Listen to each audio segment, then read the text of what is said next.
सहनाववतु सहनौ भुनक्तु सह वीर्यं करवावहै तेजस्विनावधीतमस्तु मा विद्विषावहै।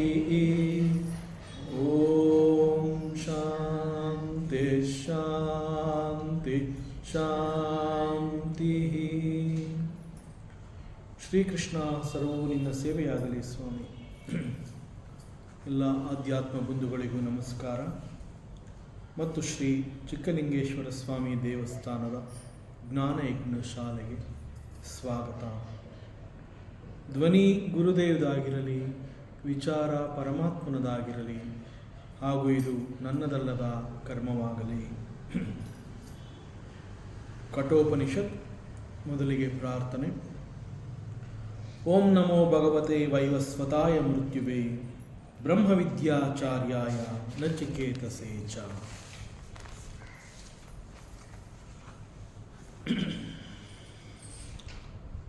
ನಾವಿರಿತೋ ದುಶ್ಚರಿತಾತ್ ನ ಶಾಂತೋ ನ ಸಮಾಹಿತಃ ನ ಶಾಂತಮನಸೋ ವಾಪಿ ಪ್ರಜ್ಞಾನೇನೈವ ಮಾಪ್ನುಯಾತ್.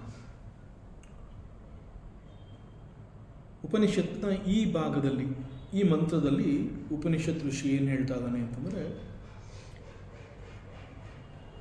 ಆತ್ಮನನ್ನು ಹೊಂದಬೇಕಾದ್ರೆ ಮುಖ್ಯವಾಗಿ ಬೇಕಾಗಿರುವಂತಹ ಕ್ವಾಲಿಫಿಕೇಶನ್ಸ್, ಅದನ್ನು ಯೋಗ್ಯತೆ ಅಂತ ಹೇಳ್ತಾರೆ. ಮೊದಲನೇದಾಗಿ ಈ ಹಿಂದೆ ಹೇಳಿರ್ತಾನೆ ಉಪನಿಷತ್ ಋಷಿ, ಆತ್ಮನನ್ನು ಹೊಂದಬೇಕು ಅಂತಂದರೆ ನನಗೆ ಆತ್ಮನೇ ಬೇಕು ಅನ್ನುವಂತಹ ಒಂದು ತೀವ್ರವಾದ ಆಸಕ್ತಿ ಮತ್ತು ಬಯಕೆ ಉಂಟಾಗಬೇಕು. ಆತ್ಮನಲ್ಲದೆ ನನಗೆ ಬೇರೆ ಇನ್ನೇನು ಬೇಡ ಅನ್ನುವಂತಹ ಒಂದು ಬಯಕೆ. So that is the primary qualification. ಮತ್ತು ಮುಂದುವರಿತಾ, ಕೇವಲ ಆತ್ಮ ಬೇಕು ಅನ್ನುವಂತಹ ಒಂದು ಆಸೆ ಇದ್ದರೆ ಅಷ್ಟು ಸಾಕಾ? ನನಗೆ ಆತ್ಮ ಬೇಕು ಅನ್ನುವಂತಹ ಒಂದು ಆಸೆಯನ್ನು ನಾನು ವ್ಯಕ್ತಪಡಿಸಿ, ಲೆಟ್ ಮಿ ಗೆಟ್ ಆತ್ಮ, ನಾನು ಪರಮಾತ್ಮನನ್ನು ಹೊಂದಬಹುದು, ಯಾಕೆಂದರೆ ನನಗೆ ಆಸಕ್ತಿ ಇದೆ, ತೀವ್ರವಾದ ಬಯಕೆಯನ್ನು ಹೊಂದಿದ್ದೀನಿ, ಅಷ್ಟು ಸಾಲದು.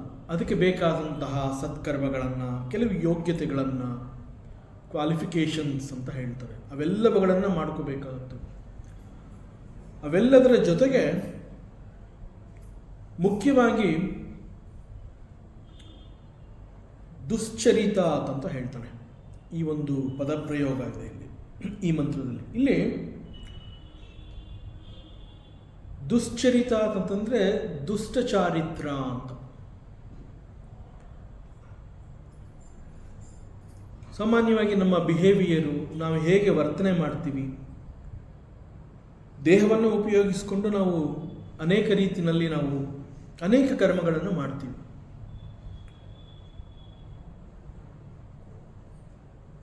ನಾವು ಮಾಡುವಂತಹ ಅನೇಕ ಕರ್ಮಗಳಲ್ಲಿ ಎಲ್ಲೋ ಒಂದು ಕಡೆ ನನಗೆ ತೃಪ್ತಿ ಸಿಗ್ತಾ ಇದೆ, ಇದರಿಂದ ನಾನು ಸಂತೋಷವಾಗಿದ್ದೀನಿ, ನಾನು ಈ ರೀತಿ ಮಾಡಲೇಬೇಕು, ಇದರಿಂದ ನನಗೆ ಬೆನಿಫಿಟ್ ಇದೆ. ಆದರೆ ಇದು ಲೋಕಕ್ಕೆ, ಸಮಾಜಕ್ಕೆ ಯಾವ ಒಂದು ಸಂದೇಶವನ್ನು ಕೊಡುತ್ತೆ? ನಾನು ಈ ರೀತಿ ಬಿಹೇವ್ ಮಾಡಿದ್ರೆ ನನ್ನ ವರ್ತನೆಯಿಂದ ಬೇರೆಯವರಿಗೆ ಆಗ್ತಾ ಇರುವಂತಹ ಆಘಾತಗಳಾದರೂ ಏನು? ನಾನು ಈ ರೀತಿ ಇರಬಹುದಾ? ನಾನು ಮಾಡ್ತಾ ಇರೋದು ಸರಿನಾ? ಅದು ಗೊತ್ತೋ ಗೊತ್ತಿಲ್ವೋ ನನಗೆ ಬೆನಿಫಿಟ್ ಆಗ್ತಾ ಇದೆ ಅಂತ ಹೇಳಿ ನಾನು ಅದನ್ನೇ ಮುಂದುವರಿಸ್ಕೊಂಡು ಹೋಗ್ತಾ ಇದ್ದರೆ, ನನ್ನ ಮನಸ್ಸು, ಇಂದ್ರಿಯಗಳು, ದೇಹ ಎಲ್ಲವೂ ಆ ದಿಕ್ಕಿನಲ್ಲೇ ಮುಂದೆ ಹೋಗ್ತಾ ಇರುತ್ತೆ. ಅವುಗಳನ್ನು ಕಂಟ್ರೋಲ್ ಮಾಡಿ ನಾನು ನಿಗ್ರಹ ಮಾಡಿಕೊಂಡಿಲ್ಲ, ಆ ಚಟಗಳಿಂದ ನಾನು ಹಿಂತಿರುಗಿ ಬಂದಿಲ್ಲ, ನನಗೆ ಬೇಕಾದ ಹಾಗೆ ನಾನು ಇದ್ದೀನಿ ಅಂತಂದರೆ ಇಟ್ ಈಸ್ ಕಾಲ್ಡ್ ದುಶ್ಚರಿತ. ಸೊ ಈ ರೀತಿ ಸ್ವಾರ್ಥಕ್ಕಾಗಿ ನನಗೆ ಬೆನಿಫಿಟ್ ಆಗ್ತಾ ಇದೆ, ನನಗೆ ಕೆಲವುಗಳು ಸಿಗ್ತಾ ಇದೆ, ನಾನು ಸಂತೋಷವಾಗಿದ್ದೀನಿ, ನಾನು ಸುಖವಾಗಿದ್ದೀನಿ, ಅದರಿಂದ ನಾನು ಇವನ್ನೆಲ್ಲ ಮಾಡ್ತಾ ಇದ್ದೀನಿ, ಇವುಗಳನ್ನ ನಾನು ನಿಲ್ಲಿಸೋದಿಲ್ಲ. ಇವುಗಳನ್ನ ನಾನು ನಿಲ್ಲಿಸ್ಬಿಟ್ರೆ ನನಗೆ ಎಲ್ಲಿ ಸಿಗ್ತಾ ಇರೋವಂತಹ ಸುಖ ಸ್ಟಾಪ್ ಆಗೋಗುತ್ತೋ, ನನಗೆ ಸಿಗ್ತಾ ಇರೋವಂತಹ ಒಂದು ಆನಂದ ಎಲ್ಲಿ ಕಟ್ಟಾಗೋಗುತ್ತೋ. ನಾನು ಸಂತೋಷವಾಗಿದ್ದೀನಿ ಅಂತ ಹೇಳ್ಕೊತಾ ಇದ್ದೀನಿ, ಆದರೆ ಈ ರೀತಿ ಮಾಡದೆ ಹೋದರೆ ನನಗೆ ಸಂತೋಷ ಸಿಗದೆ ಇರುವಂತಹ ಚಾನ್ಸಸ್ ಇದೆ ಅಂತ ಹೇಳಿ ಹೊರಪ್ರಪಂಚದ ವಿಷಯಾನಂದ ಅಂತ ಹೇಳ್ತಾರೆ. ಇದನ್ನು ಹೊರಪ್ರಪಂಚದ ಕೆಲವು ವಿಷಯ ವಸ್ತುಗಳಿಗೆ ಅಂಟಿಕೊಂಡು ಅಲ್ಲಿ ಸುಖ ಇದೆ, ಅಲ್ಲಿ ಆನಂದ ಇದೆ, ಅವುಗಳನ್ನು ನಾನು ಹೊಂದಿದ್ರೆ ನಾನು ಸುಖವಾಗಿರ್ತೀನಿ. ಮೇನ್ ರೀಸನ್ನು ಈ ಥಿಂಕಿಂಗ್ ಯಾಕೆ ಅಂತಂದರೆ, ನನ್ನ ಆತ್ಮಸ್ವರೂಪದ ಬಗ್ಗೆ ನನಗೆ ಅರಿವಿಲ್ಲ. ಸಂತೋಷ ಮತ್ತು ಆನಂದ ಅನ್ನುವಂತಹದ್ದು ಅದು ನನ್ನ ಸ್ವರೂಪವೇ ಆಗಿದೆ ಅನ್ನುವಂತಹದ್ದು ನಾನು ಮರೆತು ಜೀವಭಾವ ದೇಹಭಾವದಲ್ಲಿ ಬದುಕ್ತಾ ನನ್ನ ಈ ಒಂದು ದುಶ್ಚರಿತಾತ್ ಅವುಗಳನ್ನೇ ನಾನು ಮುಂದುವರಿಸ್ಕೊಂಡು ಹೋಗ್ತಾ ಇದ್ರೆ ಅಂತಹವನಿಗೆ ಆತ್ಮ ಸಿಗೋದಿಲ್ಲ ಅನ್ನುವಂತಹದ್ದನ್ನು ಇಲ್ಲಿ ಉಪನಿಷತ್ ಋಷಿ ಹೇಳ್ತಾ ಇದ್ದಾನೆ. ಕೇವಲ ಅಷ್ಟು ಮಾತ್ರ ಅಲ್ಲ,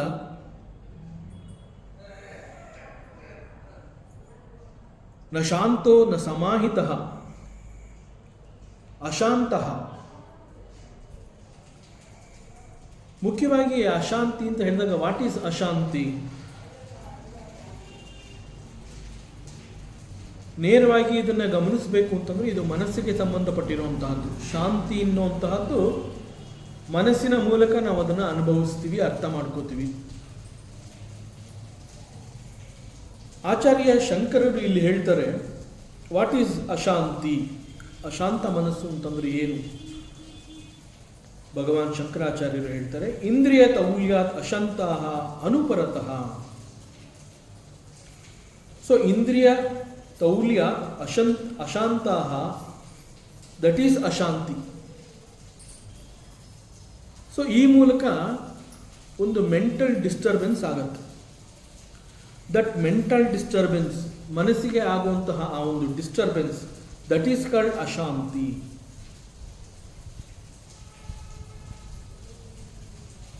ಮೆಂಟಲ್ ಡಿಸ್ಟರ್ಬೆನ್ಸ್ ಯಾಕೆ ಆಗತ್ತೆ?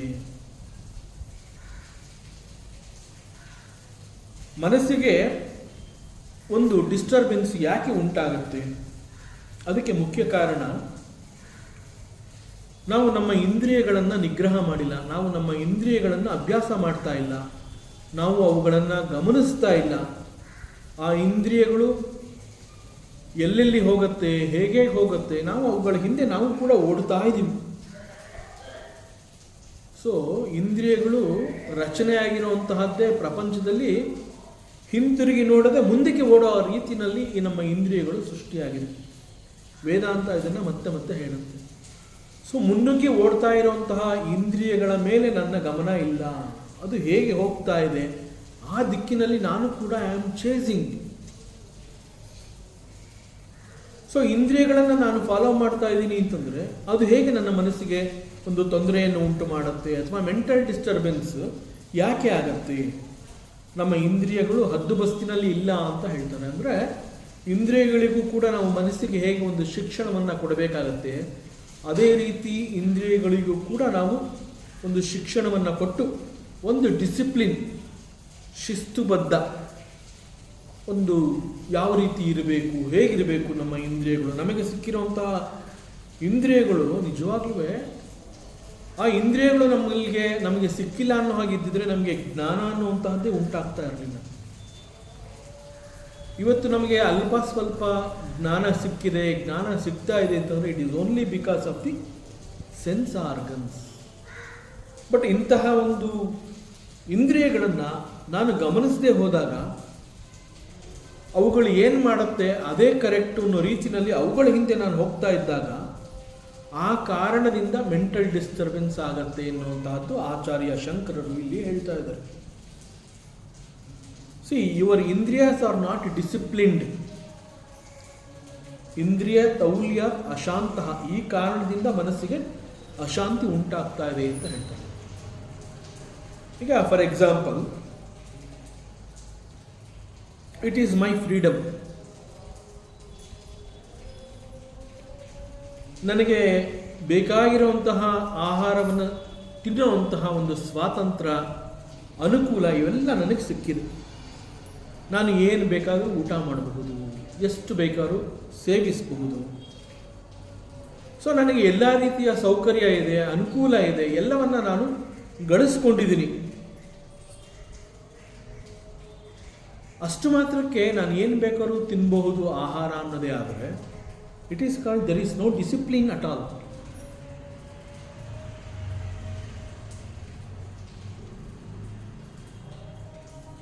ಹಸಿವನ್ನು ನಾನು ನಿವಾರಿಸ್ಕೋಬೇಕು, ಹಸಿವನ್ನು ನಾನು ತೃಪ್ತಿಪಡಿಸಬೇಕು ಅಂತ ಹೇಳಿ ನಾವು ಆಹಾರವನ್ನು ಸ್ವೀಕರಿಸ್ತೀವಿ.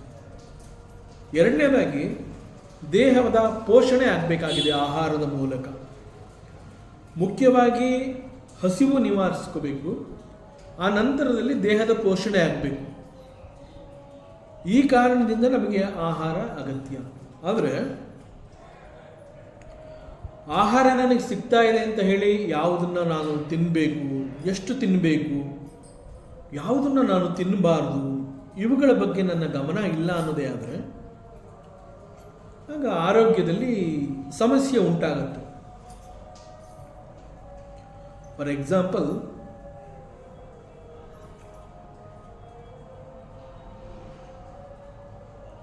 ಸಿಹಿ ಅನ್ನುವಂತಹದ್ದು ಒಂದು ರುಚಿ. ಆಹಾರದಲ್ಲಿ ಸಿಹಿ ಅನ್ನುವಂತಹದ್ದು ರುಚಿಯ ಒಂದು ಭಾಗ. ಸಾಮಾನ್ಯವಾಗಿ there are people who are suffering from diabetes. ಆದರೆ ನನಗೆಲ್ಲ ಸೌಕರ್ಯ ಇದೆ, ನನ್ನ ಹತ್ರ ಹಣ ಇದೆ, ಹಾಕೋರು ಇದ್ದಾರೆ ಅಂತ ಹೇಳಿ ಡಯಾಬಿಟೀಸ್ ಅನ್ನುವಂತಹ ಒಂದು ಸಮಸ್ಯೆ ಇದ್ದರೂ ಕೂಡ ನನ್ನನ್ನು ಯಾರೂ ಕೇಳಲ್ಲ ಅಂತ ಹೇಳಿ ಅಂತಹ ಆಹಾರವನ್ನು ನಾನು ಸ್ವೀಕರಿಸಿದ್ರೆ ಅಲ್ಲಿ ನಾನು ಏನು ಕಂಟ್ರೋಲ್ ಮಾಡ್ತಾ ಇಲ್ಲ. ನಾನು ಆಹಾರದ ವಿಚಾರದಲ್ಲಿ ನಾನು ಒಂದು ಶಿಸ್ತುಬದ್ಧ ಜೀವನವನ್ನು ಮಾಡ್ತಾ ಇಲ್ಲ. So definitely it is going to affect my health. ಇದು ಡಿಸಿಪ್ಲಿನ್ಗೆ ಸಂಬಂಧಪಟ್ಟಿರುವಂತಹದ್ದು. ಇನ್ನು ಇಂದ್ರಿಯಗಳ ನಿಗ್ರಹ ಅಂತಲೇ ಬಂದಾಗ ನಮ್ಮ ಜ್ಞಾನೇಂದ್ರಿಯ ಅಂತ ಹೇಳಿದಾಗ ಕಣ್ಣು, ಕಿವಿ, ಮೂಗು, ನಾಲಿಗೆ, ಚರ್ಮ ಅಂತ ನಾವು ಹೇಳ್ತೀವಿ. ಕಣ್ಣು ಅಂತ ಹೇಳಿದಾಗ when I open my ice,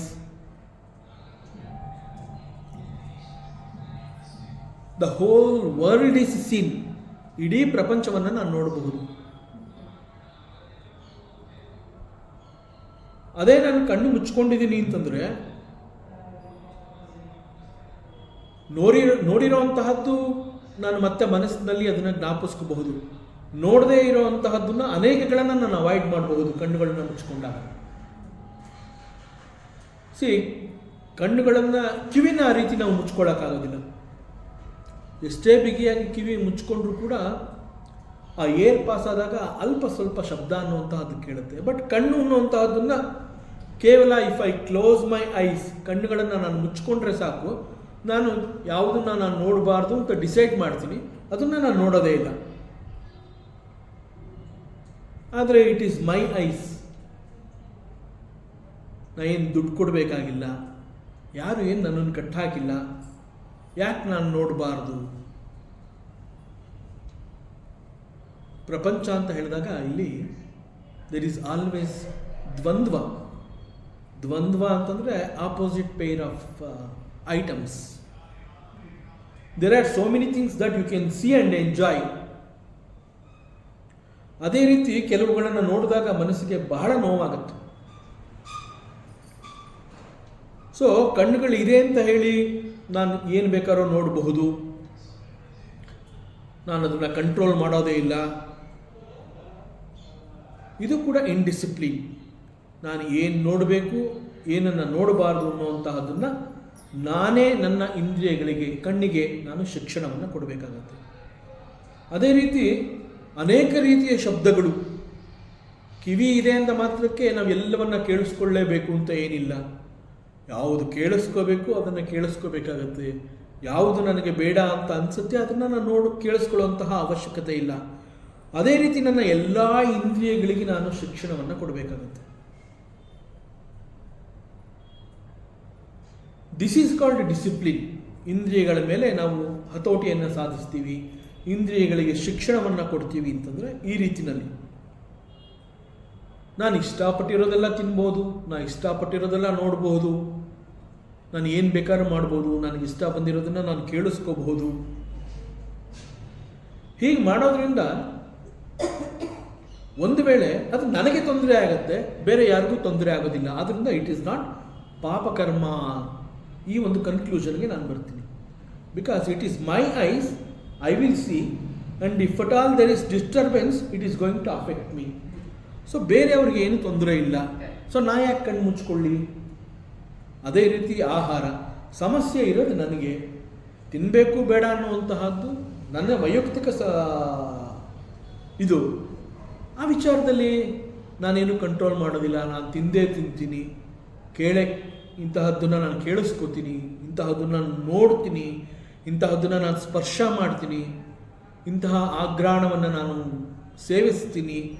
ಈ ರೀತಿ ನಾವು ಇಂದ್ರಿಯಗಳನ್ನು ನಾವು ಹದ್ದುಬಸ್ತಿನಲ್ಲಿ ಇಟ್ಕೊಳ್ಳದೆ ಹೋದಾಗ ಅದು ಪಾಪಕರ್ಮ ಅಲ್ಲದೆ ಇರಬಹುದು, ಬೇರೆಯವರಿಗೆ ಅದು ತೊಂದರೆ ಆಗದೆ ಇರಬಹುದು. But it is going to affect us. ಯಾವ ರೀತಿಯಲ್ಲಿ?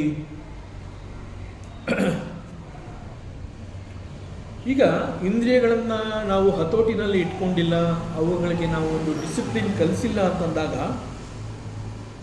ಇವುಗಳು ನಮ್ಮನ್ನು ಡಿಸ್ಟ್ರ್ಯಾಕ್ಟ್ ಮಾಡುತ್ತವೆ.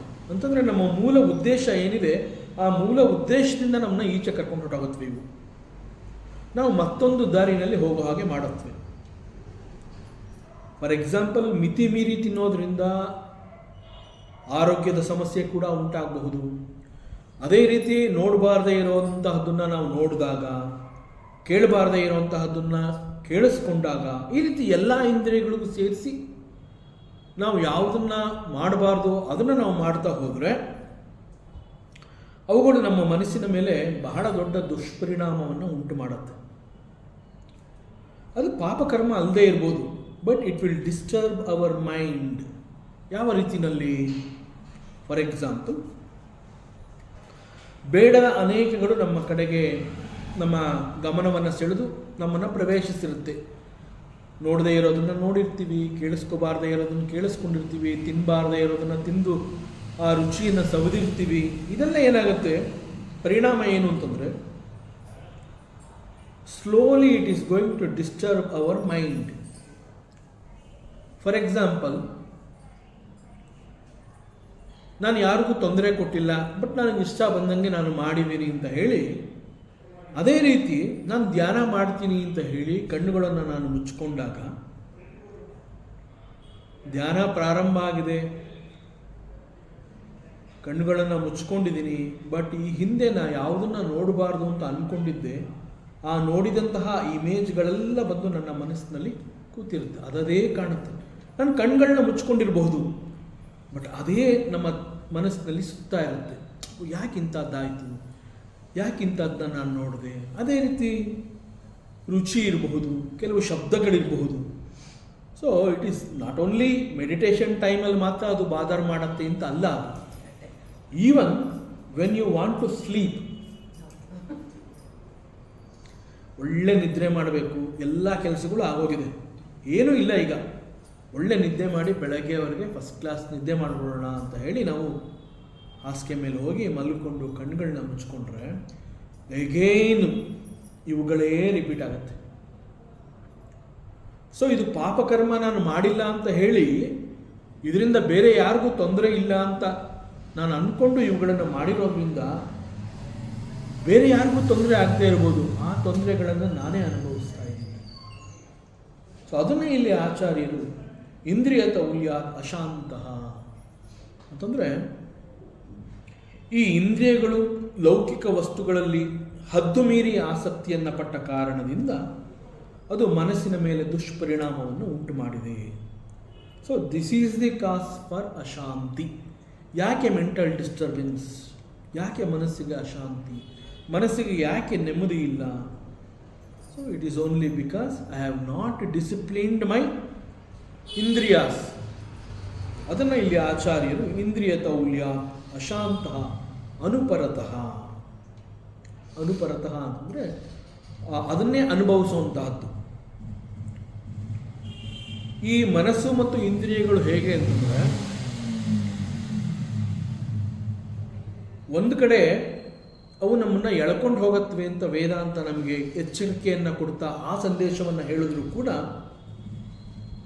ಇದೇ ಮನಸ್ಸು ಮತ್ತು ಇಂದ್ರಿಯಗಳು ಅನ್ನುವಂತಹದ್ದು ಒಂದು ಸಣ್ಣ ಮಗುವಿನಂತೆ they are all very innocent. ಮಗುವಿಗೆ ಹೇಗೆ ನಾವು ಪ್ರತಿನಿತ್ಯ ನಾವು ನಮ್ಮ ತೊಡೆ ಮೇಲೆ ಕೂಡಿಸ್ಕೊಂಡು ನೀತಿಗಳನ್ನು ಹೇಗೆ ಹೇಳಿಕೊಡ್ತೀವಿ, ಆ ಮಗು ಅದನ್ನು ಕೇಳ್ತಾ ಬರುತ್ತೆ. ದಿನ ದಿನ ನಾವು ಅದನ್ನೇ ಮಗುಗೆ ಹೇಳ್ಕೊಡ್ತಾ ಇರೋದ್ರಿಂದ ಮಗು ಒಂದು ವೇಳೆ ನಾವಿಲ್ಲದೆ ಇದ್ದಾಗ ಕೂಡ ಅದರ ಕಣ್ಣೆದುರಿಗೆ ಏನೋ ಒಂದು ಬಂದಾಗ, ಓ ಅಪ್ಪ ಹಿಂಗೆ ಹೇಳಿದಾನೆ, ಅಮ್ಮ ಹಿಂಗೆ ಹೇಳಿದಾಳೆ, I should not see this, I should not go there. ಮಗುವಿಗೆ ಆ ಎಚ್ಚರಿಕೆ ಹೇಗೆ ಬಂತು? Because of this training. The same training is to be given to the indriyas and the mind. Because ಮಗು ಅನ್ನೋದು ಹೇಗೆ, it is the indriyas and the sense organs, they are like child, our own child. ನಾವು ನಮ್ಮ ಮಗುವನ್ನು ಹೇಗೆ ಸಾಕ್ತೀವಿ? ಬಹಳ ಪ್ರೀತಿಯಿಂದ. ಯಾಕೆ ಆ ರೀತಿ ಸಾಕ್ತೀವಿ? ನಮ್ಮ ಮಗು ಎಲ್ಲೂ ದಾರಿ ತಪ್ಪಬಾರದು. ಯಾವುದೇ 4 ಜನ ನೋಡಿದಾಗ ಎಸ್ ಬೆಳೆದ್ರೆ ಹಿಂಗೆ ಬೆಳಿಬೇಕು. So we pay so much of attention. ನಾವು ಮಾಡೋ ಸಂಪಾದನೆ ಇರ್ಬೋದು, ನಾವು ಕಷ್ಟಪಡುವಂತಹದ್ದಿರ್ಬೋದು, ನಮ್ಮ ನೋವುಗಳನ್ನ ನಾವು ನುಂಗಿಕೊಂಡು ಮಗುವಿಗೆ ಯಾಕೆ ನಾವು ಅದನ್ನ ತಿಳಿಸೋದಿಲ್ಲ ಅಂತಂದರೆ, ಮಗು ಶುಡ್ ನಾಟ್ ಬಿ ಡಿಸ್ಟರ್ಬ್ಡ್. ಮಗುವಿನ ಬಗ್ಗೆ ನಾವು ಯಾಕೆ ಆ ರೀತಿ ಕಾಳಜಿ ತಗೋತೀವಿ ಅಂತಂದರೆ, ಚೆನ್ನಾಗಿ ಬೆಳೀಲಿ ಅದು ಆ ಮಗು, ಸೋ ದಟ್ ಅದು ಒಂದು ಸಮಾಜಕ್ಕೆ ಆಸ್ತಿ ಆಗುತ್ತೆ. It is exactly like that. The mind and the sense organs are to be treated in such a manner. ಒಂದು ಮಗುವಿಗೆ ನಾವು ಹೇಗೆ ಗಮನವನ್ನು ಕೊಡ್ತೀವಿ, it is exactly like that. We have to train our mind and the indriyas. ಆಗ ಅದು ಮನಸ್ಸಿನ ಮೇಲೆ ಯಾವುದೇ ರೀತಿಯಾದ ದುಷ್ಪರಿಣಾಮವನ್ನು ಉಂಟು ಮಾಡೋದಿಲ್ಲ. ನಾವು ಮಲ್ಕೋಬೇಕು ಅಂತಂದಾಗ ಮಲ್ಕೋಬೋದು. ಬೆಳಗ್ಗೆಯಿಂದ ನಾವು ಏನೇನು ನೋಡಿರ್ತೀವಿ, ಏನೇನು ಕೇಳಿಸ್ಕೊಂಡಿರ್ತೀವಿ, ಸತ್ಸಂಗಕ್ಕೆ ಹೋಗಿರ್ತೀವಿ, ಒಂದು ಪೂಜೆ ನೋಡಿರ್ತೀವಿ, ಅಕ್ಕಪಕ್ಕದವ್ರ ಜೊತೆ ನಗ್ನಗ್ತಾ ಮಾತಾಡಿರ್ತೀವಿ, ಒಂದು ಒಳ್ಳೆ ಬುಕ್ ಓದಿರ್ತೀವಿ, ಏನೋ ಅದೇ ಜ್ಞಾಪಕ ಬರುತ್ತೆ. It is like A screen saver. ಈ ಕಂಪ್ಯೂಟರ್ನಲ್ಲಿ ನಾವು ಸ್ಕ್ರೀನ್ ಸೇವರ್ ಅಂತ ಒಂದು ಇಮೇಜನ್ನು ಅಲ್ಲಿಗೆ ಹಾಕ್ಬಿಟ್ಟು ಕಂಪ್ಯೂಟರ್ ಆಫ್ ಮಾಡಿಬಿಡ್ತೀವಿ. ಮಾರನೇ ದಿವಸ ಕಂಪ್ಯೂಟರ್ ಆನ್ ಮಾಡಿದಾಗ ಆ ಇಮೇಜ್ ಅದು ಫಸ್ಟ್ ಅದೇ ಬರುತ್ತೆ, ಆಮೇಲೆ ಬೇರೆದೆಲ್ಲ ಈಚೆ ಬರುತ್ತೆ. It is exactly like that. ನಮ್ಮ ಮನಸ್ಸಿನಲ್ಲಿ ನಾವು ಆ ರೀತಿ ಒಂದು ಸ್ಕ್ರೀನ್ ಸೇವರ್ ಥರ ನಾವು ಒಂದು ಒಳ್ಳೆಯ ವಿಚಾರವನ್ನು ನಾವು ಸೇವ್ ಮಾಡಿ ನಾವು ಇಟ್ಕೋಬೇಕು. ಸೊ ಮಲ್ಕೋಬೇಕಾದ್ರೆ ಆ ಸ್ಕ್ರೀನ್ ಸೇವರ್ನ ನೋಡಿರ್ತೀವಿ. ಬೆಳಗ್ಗೆ ಎದ್ದಾಗ ಎಸ್ ದ ಸೇಮ್ ಸ್ಕ್ರೀನ್ ಅದೇ ಈಚೆ ಬರುತ್ತೆ. ರಾಮಕೃಷ್ಣ ಅಂತ ಮಲಗಿದ್ರೆ ಬೆಳಗ್ಗೆ ಎದ್ದಾಗ ರಾಮಕೃಷ್ಣ. ರಾತ್ರಿ ಮಲಗಬೇಕಾದ್ರೆ ಯಾವುದೋ ಟಿ ವಿ ನೋಡಿರ್ತೀವಿ, ಕ್ರೈಮ್ ಸ್ಟೋರಿ ನೋಡಿರ್ತೀವಿ, ಇನ್ನೇನು ನೋಡಿರ್ತೀವಿ, ಮಧ್ಯರಾತ್ರಿಯಲ್ಲಿ ಕಿರಿಚ್ಕೋತೀವಿ. ಬೆಳಗ್ಗೆ ಎದ್ದಾಗ ಅಯ್ಯೋ ಶುರು ಆಯ್ತಲ್ಲ, ಇವತ್ತು ಅದೇ ಥರ ಇನ್ನೇನಾಗುತ್ತೋ, ಎಲ್ಲಿ ಏನಾಗುತ್ತೋ. ಲೋಕದ ಆಸಕ್ತಿಗಳು ಬೇಡ. ಬಿಕಾಸ್ ನಮ್ಮ ಜೀವನದ ಮುಖ್ಯ ಉದ್ದೇಶ ಏನು? Because when it is set Vedanta, we have to be very strict about it. ಇಲ್ಲಿ ಕಾಂಪ್ರಮೈಸೇ ಇಲ್ಲ. This is the expectation of the Vedanta. ಲೌಕಿಕದಲ್ಲಿ ಹೇಗಿರಬೇಕು? ಸಂಪಾದನೆ ಮಾಡೋಣ, ಎಂಜಾಯ್ ಮಾಡೋಣ, 4 ಜನದ ಜೊತೆ ನಗ್ನಗ್ತಾ ಇರೋಣ, it's all okay. But the next platform is Vedanta. ವೇದಾಂತದಲ್ಲಿ ನಮ್ಮ ಉದ್ದೇಶ ಏನಿದೆ ಅದನ್ನು ಈಡೇರಿಸ್ಕೋಬೇಕು ಅಂತಂದರೆ ಡಿಸಿಪ್ಲಿನ್ ಈಸ್ ವೆರಿ ಇಂಪಾರ್ಟೆಂಟ್. ಅದನ್ನು ಇಲ್ಲಿ ಈ ಮಂತ್ರದಲ್ಲಿ ಋಷಿ ಹೇಳ್ತಾ ಇರುವಂತಹದ್ದು, ನಾವಿರುತ್ತೋ ದುಶ್ಚರಿತ ಅಶಾಂತು. ಆಮೇಲೆ ಹಿ ಆಲ್ಸೋ ಸೇಸ್ ನ ಅಸಮಾಹಿತ. ಸಿ, ಸಮಾಹಿತ ಅಂತಂದರೆ ಕಲೆಕ್ಟಿವ್, ಸಂಗ್ರಹ, ಗ್ಯಾದರ್ಡ್, ಈ ಅರ್ಥ. ಸಮಾಹಿತ ಅಂತಂದರೆ ಒಟ್ಟುಗೂಡಿಸ್ಕೊಂಡಿರುವಂತಹದ್ದು. ಅಸಮಾಹಿತ ಅಂತಂದರೆ not gather, it is scattered, ಅಂದರೆ ಚದುರಿ ಹೋಗಿರುವಂತಹದ್ದು. ಸೊ ಇಲ್ಲಿ ಯಾವುದನ್ನು ಕುರಿತು ಇದು ಚದುರಿ ಹೋಗಿರುವಂತಹದ್ದು ಅಥವಾ ಸಂಗ್ರಹ ಆಗಿದೆ ಎನ್ನುವಂತಹದ್ದನ್ನು ಮನಸ್ಸನ್ನು ಕುರಿತು ಹೇಳಿರುವಂತಹದ್ದು. ಮನಸ್ಸು ಚದುರಿ ಹೋಗಿದೆ ಅಂತಂದರೆ ಇಲ್ಲೂ ಇದೆ, ಅಲ್ಲೂ ಇದೆ, ಇಲ್ಲೂ ಇದೆ, ಇಲ್ಲೂ ಇದೆ, ಎಲ್ಲ ಕಡೆ ಮನಸ್ಸು ಚದುರಿ ಹೋಗಿದೆ. ಸೊ ಮನಸ್ಸು ಎಲ್ಲ ಕಡೆ ಇದೆ ಅಂತಂದರೆ ಯು ಕೆನಾಟ್ ಫೋಕಸ್. ಕಾನ್ಸಂಟ್ರೇಷನ್, ಏಕಾಗ್ರ ಚಿತ್ತ is not possible. Why it is not possible? Because it is ಅಸಮಾಹಿತ, ಇಟ್ ಈಸ್ ಸ್ಕ್ಯಾಟರ್ಡ್. ಸೊ ಮನಸ್ಸು ಅಂತ ಹೇಳಿದಾಗ ಇಟ್ ಮಸ್ಟ್ ಬಿ ಸಮಾಹಿತ, ಗ್ಯಾದರ್ಡ್ ಮೈಂಡ್.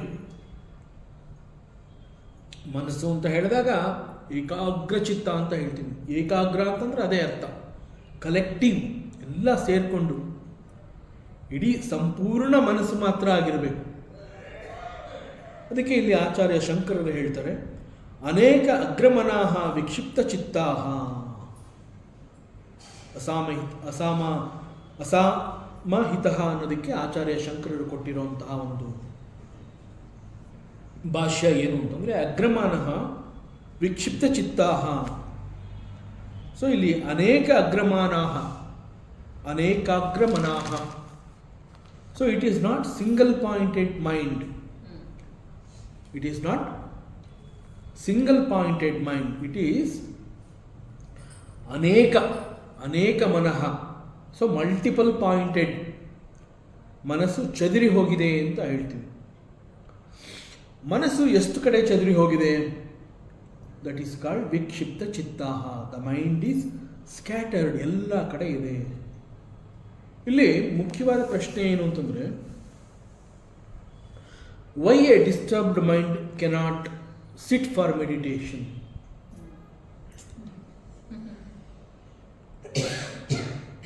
ಕೇವಲ ಮೆಡಿಟೇಷನ್ ಅಂತ ಅಲ್ಲ, ಈವನ್ ನಾವು ಪೂಜೆ ಮಾಡಬೇಕು ಅಂತ ಹೇಳಿದಾಗ ಕೂಡ ನಮಗೆ ಪೂಜೆಗೆ ಬೇಕಾಗಿರುವಂತಹದ್ದು ಶಾಂತವಾದ ಮನಸ್ಸು.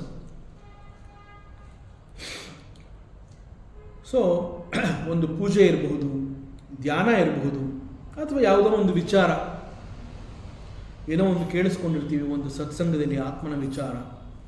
ನೋಡೋಣ ನಿನ್ನೆ ಏನು ಕೇಳಿಸ್ಕೊಂಡಿದ್ದೀನಿ, ಸ್ವಲ್ಪ ಮೆಲುಕು ಹಾಕೋಣ, ಗುರು ಏನು ಹೇಳಿದ್ದಾನೆ ನಿನ್ನೆ, ಸೊ ನಾನು ಕಾಂಟೆಂಪ್ಲೇಟ್ ಮಾಡಬಹುದಾ, ಅದನ್ನು ನಾನು ವಿಚಾರ ಮಾಡಬಹುದಾ ಅಂತಂದಾಗ ಏಕಾಗ್ರ ಅಂತಂದರೆ ಆ ಕಾನ್ಸಂಟ್ರೇಷನ್ ಹೇಗೆ ಅಂತಂದರೆ ಸಮಗ್ರವಾಗಿ ಮನಸ್ಸು ಆ ನೆನ್ನೆ ಹೊಟ್ಟೋಗ್ಬಿಡಬೇಕು, ಗುರು ಏನು ಹೇಳ್ತಾ ಇದ್ದಾನೆ ಅಲ್ಲಿ ಹೋಗಿ ನಿಂತ್ಕೋಬೇಕು ಮನಸ್ಸು.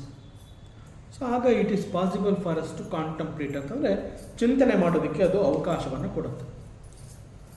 ಬಟ್ ಇಲ್ಲಿ ಮೈಂಡ್ ಈಸ್ ಡಿಸ್ಟರ್ಬ್ಡ್,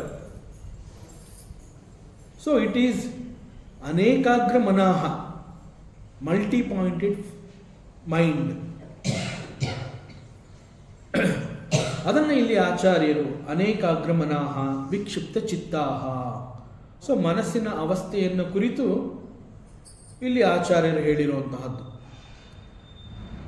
ಸೊ ಇಲ್ಲಿ ಮುಖ್ಯವಾಗಿ ಅವರು ಕೊಡ್ತಾ ಇರುವಂತಹ ಒಂದು ಮೆಸೇಜ್ ಏನು ಅಂತಂದರೆ,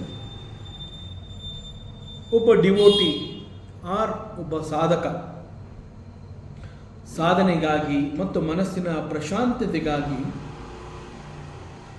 ನಾನು ಮನಸ್ಸನ್ನ ಕೆಡಿಸ್ಕೊಳ್ಳೋದಿಲ್ಲ ಅಂತ ಹೇಳಿ ಅವನು ಪಾಪಕರ್ಮಗಳನ್ನು ಮಾಡೋದಿಲ್ಲ, ಯಾರಿಗೂ ತೊಂದರೆ ಕೊಡೋದಿಲ್ಲ. ಅವನು ಮಾಡೋವಂತಹದ್ದೆಲ್ಲ ಪುಣ್ಯಕರ್ಮಗಳು, ದಾನ ಧರ್ಮ ಅಂತ ಹೇಳಿ ಪುಣ್ಯಕರ್ಮಗಳನ್ನೇ ಮಾಡ್ತಾ ಇರ್ತಾನೆ. ಸೊ ಇಂತಹದ್ದ ನೊಬೆಲ್ ಆ್ಯಕ್ಟಿವಿಟೀಸ್ ಅಂತ ಹೇಳ್ತೀವಿ. ಅವನು ಮಾಡೋದೆಲ್ಲ ಬರೀ ಪುಣ್ಯದ ಕೆಲಸ. ಅವನು ಯೋಚನೆ ಮಾಡುವಂತಹದ್ದು ಕೂಡ ಒಳ್ಳೊಳ್ಳೆಯದನ್ನು ಯೋಚನೆ ಮಾಡ್ತಾನೆ, ತುಂಬ ಪಾಸಿಟಿವ್ ಥಿಂಕಿಂಗು, ಈ ರೀತಿ ಅವನು ಬೆಳೀತಾ ಇದ್ದಾನೆ. ಬಟ್ ಇಷ್ಟೆಲ್ಲ ಆದರೂ ಕೂಡ ಒಳ್ಳೆಯ ಕೆಲಸಗಳನ್ನೇ ಮಾಡ್ತಾನೆ, ಪುಣ್ಯದ ಕೆಲಸಗಳನ್ನು ಮಾಡ್ತಾನೆ, ದಾನ ಧರ್ಮ ಮಾಡ್ತಾನೆ, ಹಿ ಈಸ್ ವೆರಿ ಪಾಸಿಟಿವ್ ಅಂತ ಹೇಳಿದ್ರು ಕೂಡ ಅವನ ಮನಸ್ಸು ಒಂದು ಕಡೆ ಸಂಗ್ರಹವಾಗದೆ ಎಲ್ಲ ಕಡೆ ಚದುರಿ ಹೋಗಿದೆ. ಯಾಕೆ ಅಂತಹ ಒಬ್ಬ ಸಾಧು ಮನುಷ್ಯನ ಮನಸ್ಸು ಕೂಡ ಚದುರಿ ಹೋಗಿದೆ? ಸೊ ಚದುರಿ ಹೋದಂತಹ ಆ ಮನಸ್ಸು, it is not going in one particular direction. So ಮನಸ್ಸು ಯಾಕೆ ಚದುರಿ ಹೋಗಿದೆ? ಅಷ್ಟೊಂದು ಪುಣ್ಯದ ಕೆಲಸವನ್ನು ಮಾಡ್ತಾನೆ, ದಾನ ಧರ್ಮವನ್ನು ಮಾಡ್ತಾನೆ. So that is A question. It is because ಪೂರ್ವ ವಾಸನಾಗಳು ಅಂತ ಹೇಳ್ತಾರೆ. ಅಂತಂದರೆ ಪೂರ್ವ ಜನ್ಮಗಳಲ್ಲಿ ನಾವು ಮಾಡಿರುವಂತಹ ಕೆಲವು ಕರ್ಮಗಳ ಕಾರಣದಿಂದ ಆ ಕರ್ಮದ ಫಲಗಳು ಯಾವ ರೀತಿ ಇದೆ, ಅದರ ವಾಸನಾಗಳು ಈಗ ಈ ಜನ್ಮದಲ್ಲಿ ನಮ್ಮನ್ನು ಅಟ್ಟಿಸ್ಕೊಂಡು ಬರ್ತಾ ಇರುವಂತಹದ್ದು. ಇಟ್ ಈಸ್ ಕಾಲ್ಡ್ ಪೂರ್ವ ವಾಸನಾಗಳು. ಈಗ ನಾನು ಮಾಡ್ತಾ ಇರೋವಂತಹದ್ದೆಲ್ಲ ಒಳ್ಳೆ ಕೆಲಸ, ದಾನ ಮಾಡ್ತೀನಿ, ಧರ್ಮ ಮಾಡ್ತೀನಿ, ಪುಣ್ಯದ ಕರ್ಮಗಳನ್ನು ಮಾಡ್ತಾ ಇದ್ದೀನಿ, ಆದರೂ ಕೂಡ ನನಗೆ ಯಾಕೆ ಇಷ್ಟೊಂದು ಕಷ್ಟ, ಯಾಕೆ ಈ ರೀತಿ? It is because of the ಪೂರ್ವ ವಾಸನಗಳು. ಸೊ ಈ ಪೂರ್ವ ವಾಸನೆಗಳ ಕಾರಣದಿಂದ ಏನಾಗುತ್ತೆ, ನಾನು ಮಾಡ್ತಾ ಇರುವಂತಹದ್ದು ಪುಣ್ಯದ ಕರ್ಮ, ನೊಬೆಲ್ ಆಕ್ಟಿವಿಟೀಸ್ ಅಂತ ಹೇಳಿದ್ರು ಕೂಡ ಬಿಕಾಸ್ ಆಫ್ ದಿ ಪೂರ್ವ ವಾಸನಾಸ್ ಮೈಂಡ್ ಈಸ್ ಸ್ಕ್ಯಾಟರ್ಡ್, ಮನಸ್ಸು ಚದುರಿ ಹೋಗಿದೆ. ಸೊ ಇವುಗಳು ಈಗಾಗಲೇ ಚಿತ್ತದಲ್ಲಿ ಕನೆಕ್ಟ್ ಆಗಿದೆ, ಪೂರ್ವ ವಾಸನೆಗಳು. ಆ ವಾಸನೆಗಳೇನು ಮಾಡುತ್ತವೆ, ಟೆಂಪ್ಟ್ ಮಾಡಿ ಈ ಮನಸ್ಸುಗಳನ್ನು 108 ಕಡೆ ಚದುರಿ ಹೋಗುವ ಹಾಗೆ ಮಾಡ್ತಾ ಇದೆ. ಸೊ ಈ ರೀತಿ ಮನಸ್ಸು ಚದುರಿ ಹೋಗಿರೋದ್ರಿಂದ ಒಂದು ಪೂಜೆ ಅಂತ ಆಗಲಿ, ಪೂಜೆಗೆ ಕೂತಾಗ ಆಗಲಿ, ಧ್ಯಾನಕ್ಕೆ ಕೂತಾಗ ಆಗಲಿ, ಅಥವಾ ಮಲಗಿ ನಾನು ನಿದ್ರೆ ಮಾಡಬೇಕು ಅಂತ ಹೇಳಿದ್ರು ಕೂಡ ಹಳೆಯ ನೆನಪುಗಳು, ಆ ನೆನಪುಗಳು ಕಹಿ ನೆನಪುಗಳಿರಬಹುದು, ಮಧುರವಾದ ನೆನಪುಗಳಿರಬಹುದು, ಅವುಗಳೆಲ್ಲ ಮತ್ತೆ ಮತ್ತೆ ನಮ್ಮನ್ನು ಮನಸ್ಸಿಗೆ ಅಪ್ಪಳಿಸಿ ಬರ್ತಾ ಇದ್ದರೆ no doubt we cannot sit for the ಧ್ಯಾನ. ನಾವು ಪೂಜೆ ಮಾಡೋಕ್ಕಾಗಲ್ಲ, ಧ್ಯಾನ ಮಾಡೋಕ್ಕಾಗಲ್ಲ, ನಿದ್ರೆ ಮಾಡೋಕ್ಕಾಗೋದಿಲ್ಲ. ಈ ಪೂರ್ವ ವಾಸನೆಗಳು ಅಲ್ಲದೇನೆ ಮತ್ತೆ ಕೆಲವುಗಳಿರುತ್ತೆ. ಕೆಲವು ಆಸೆ ಬಯಕೆಗಳನ್ನು ನಾವು ಹೊಂದಿರ್ತೀವಿ, ಅವುಗಳನ್ನು ನಾವು ಪೂರೈಸ್ಕೋಬೇಕು ಅಂತ ಹೇಳಿ ನಾವು ನಮ್ಮ ಲಿಸ್ಟು ಇಂತಹದ್ದೆಲ್ಲ ನೆಕ್ಸ್ಟ್ ನನ್ನ ಡಿಸೈರ್ಸ್ ಅಂತ ಹೇಳಿ ನನ್ನ ಲಿಸ್ಟಲ್ಲಿ ಇಟ್ಕೊಂಡಿರ್ತೀನಿ, ಇಂತಹ ಆಸೆ ಬಯಕೆಗಳಿದೆ ಅಂತ. ಆದರೆ ಆ ಆಸೆ ಬಯಕೆಗಳು ಬೇಕು ಅಂತ ಹೇಳಿ ಮನಸ್ಸಿನಲ್ಲಿ ಹುಟ್ಟಿ ಆಗೋಗಿದೆ, ಆದರೆ ಅದನ್ನ ಪೂರೈಸ್ಕೋಬೇಕು ಅಂತ ಹೇಳಿ ಯಾವುದೇ ಕರ್ಮವನ್ನು ನಾನು ಮಾಡಿಲ್ಲ. ಕೇವಲ ಆಸೆ ಬಯಕೆಗಳನ್ನು ಮಾತ್ರ ನಾನು ಹುಟ್ಟಿ ಹಾಕಿದ್ದೀನಿ, ಅದನ್ನು ಪೂರೈಸ್ಕೊಳ್ಳೋದಕ್ಕೆ ಬೇಕಾಗಿರುವಂತಹ ಕರ್ಮವನ್ನು ನಾನು ಮಾಡಿಲ್ಲ. ಈಗ ನಾನು ನಿದ್ರೆ ಮಾಡಬೇಕು ಅಥವಾ ಧ್ಯಾನ ಮಾಡಬೇಕು, ಪೂಜೆ ಮಾಡಬೇಕು ಅಂತ ಕೂತಾಗ ಯಾವ ಕರ್ಮಗಳನ್ನು ನಾನು ಮಾಡಿಲ್ಲ, ಆ ಕರ್ಮಗಳನ್ನು ಮಾಡುವಂತಹ ನೆನಪುಗಳು ಮರುಕಳಿಸಿ ನನಗೆ ಪೂಜೆ ಮಾಡೋಕ್ಕಾಗೋದಿಲ್ಲ.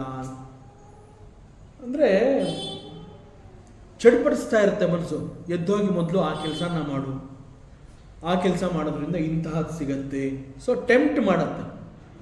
ಯಾವಾಗ ಇಂತಹ ಕರ್ಮವನ್ನು ಮಾಡಿದ್ರೆ ಇಂತಹ ಒಂದು ಫಲ ಸಿಗತ್ತೆ ಅಂತ ಹೇಳಿ ಅಲ್ಲಿ ಟೆಂಪ್ಟ್ಗೆ ನಾವು ಒಳಗಾಗ್ತೀವಿ, ಆಗ ನಾವು ಪರಮಾತ್ಮನ ಪೂಜೆ ಮಾಡೋಕ್ಕಾಗೋದಿಲ್ಲ, ಕಣ್ಣು ಮುಚ್ಚಿ ಧ್ಯಾನ ಮಾಡೋಕ್ಕಾಗೋದಿಲ್ಲ, ಸುಖವಾಗಿ ನಿದ್ರೆ ಮಾಡೋದಕ್ಕೂ ಕೂಡ ಸಾಧ್ಯವಿಲ್ಲ. So even this is also mental disturbance. So ಈ ರೀತಿ ಡಿಸ್ಟ್ರಾಕ್ಷನ್ ಅಂತ ಹೇಳಿದಾಗ ಅವುಗಳು ಯಾವ ರೀತಿಯಲ್ಲಿ ಬೇಕಾದರೂ ಬರಬಹುದು. ಅಂಡ್ ದಿಸ್ ಈಸ್ ಕಾಲ್ಡ್ ಅನೇಕಾಗ್ರ ಮನಃ ವಿಕ್ಷಿಪ್ತ ಚಿತ್ತಾಹ. ಸೊ ಈಗ ಯಾರೋ ಒಬ್ಬ ವ್ಯಕ್ತಿಯ ರಾಗ ದ್ವೇಷದ ನೆನಪುಗಳು ಕೂಡ ಆಗಿರಬಹುದು. ಸಡನ್ ಆಗಿ ಯಾವುದೋ ವ್ಯಕ್ತಿಯನ್ನು ನಾವು ದ್ವೇಷ ಮಾಡಿರ್ತೀವಿ, ಇಷ್ಟು ದಿನ ಅವನ ನೆನಪಿಗೆ ಬಂದಿಲ್ಲ, ನಮ್ಮ ಪಾಡಿಗೆ ನಾವಿದ್ವಿ, ಅವನನ್ನು ಮರ್ತೇ ಬಿಟ್ಟಿದ್ವಿ. ಬಟ್ ಪೂರ್ವ ವಾಸನೆ ಅದು ಸಡನ್ನಾಗಿ ಅವನ ನೆನಪು ಬರೋ ಹಾಗೆ ಮಾಡುತ್ತೆ. ಯಾವಾಗ ನಾವು ಅವನನ್ನು ಜ್ಞಾಪಿಸ್ಕೋತೀವಿ ಆಗ ನಮ್ಮ ಮುಖಚರ್ಹೆ ಬದಲಾಗತ್ತೆ, ಬ್ಲಡ್ ಪ್ರೆಷರ್ ವೇರಿಯೇಷನ್ ಆಗುತ್ತೆ, ನೋಡಿದ್ರೆ ಸಾಕು ರಕ್ತ ಕುದಿಯೋ ಹಂಗಾಗತ್ತೆ ಅಂತ ನಾವು ಹೇಳ್ತೀವಿ. ಇಟ್ ಈಸ್ ಆಲ್ ಬಿಕಾಸ್ ಪೂರ್ವ ವಾಸನೆಗಳು, ರಾಗ ದ್ವೇಷ. So these are all the symptoms. So because of this, ಮನಸ್ಸು ಒಂದು ಕಡೆ ನಿಲ್ಲೋದಕ್ಕೆ ಸಾಧ್ಯ ಇಲ್ಲ. ಸೊ ಮನಸ್ಸು 108 ಕಡೆ ಇದೆ. ಇಂತಹ ಅನುಭವ ನಮಗೆ ಸಾಕಷ್ಟು ಬಾರಿ ಆಗಿರುತ್ತೆ. ಈಗ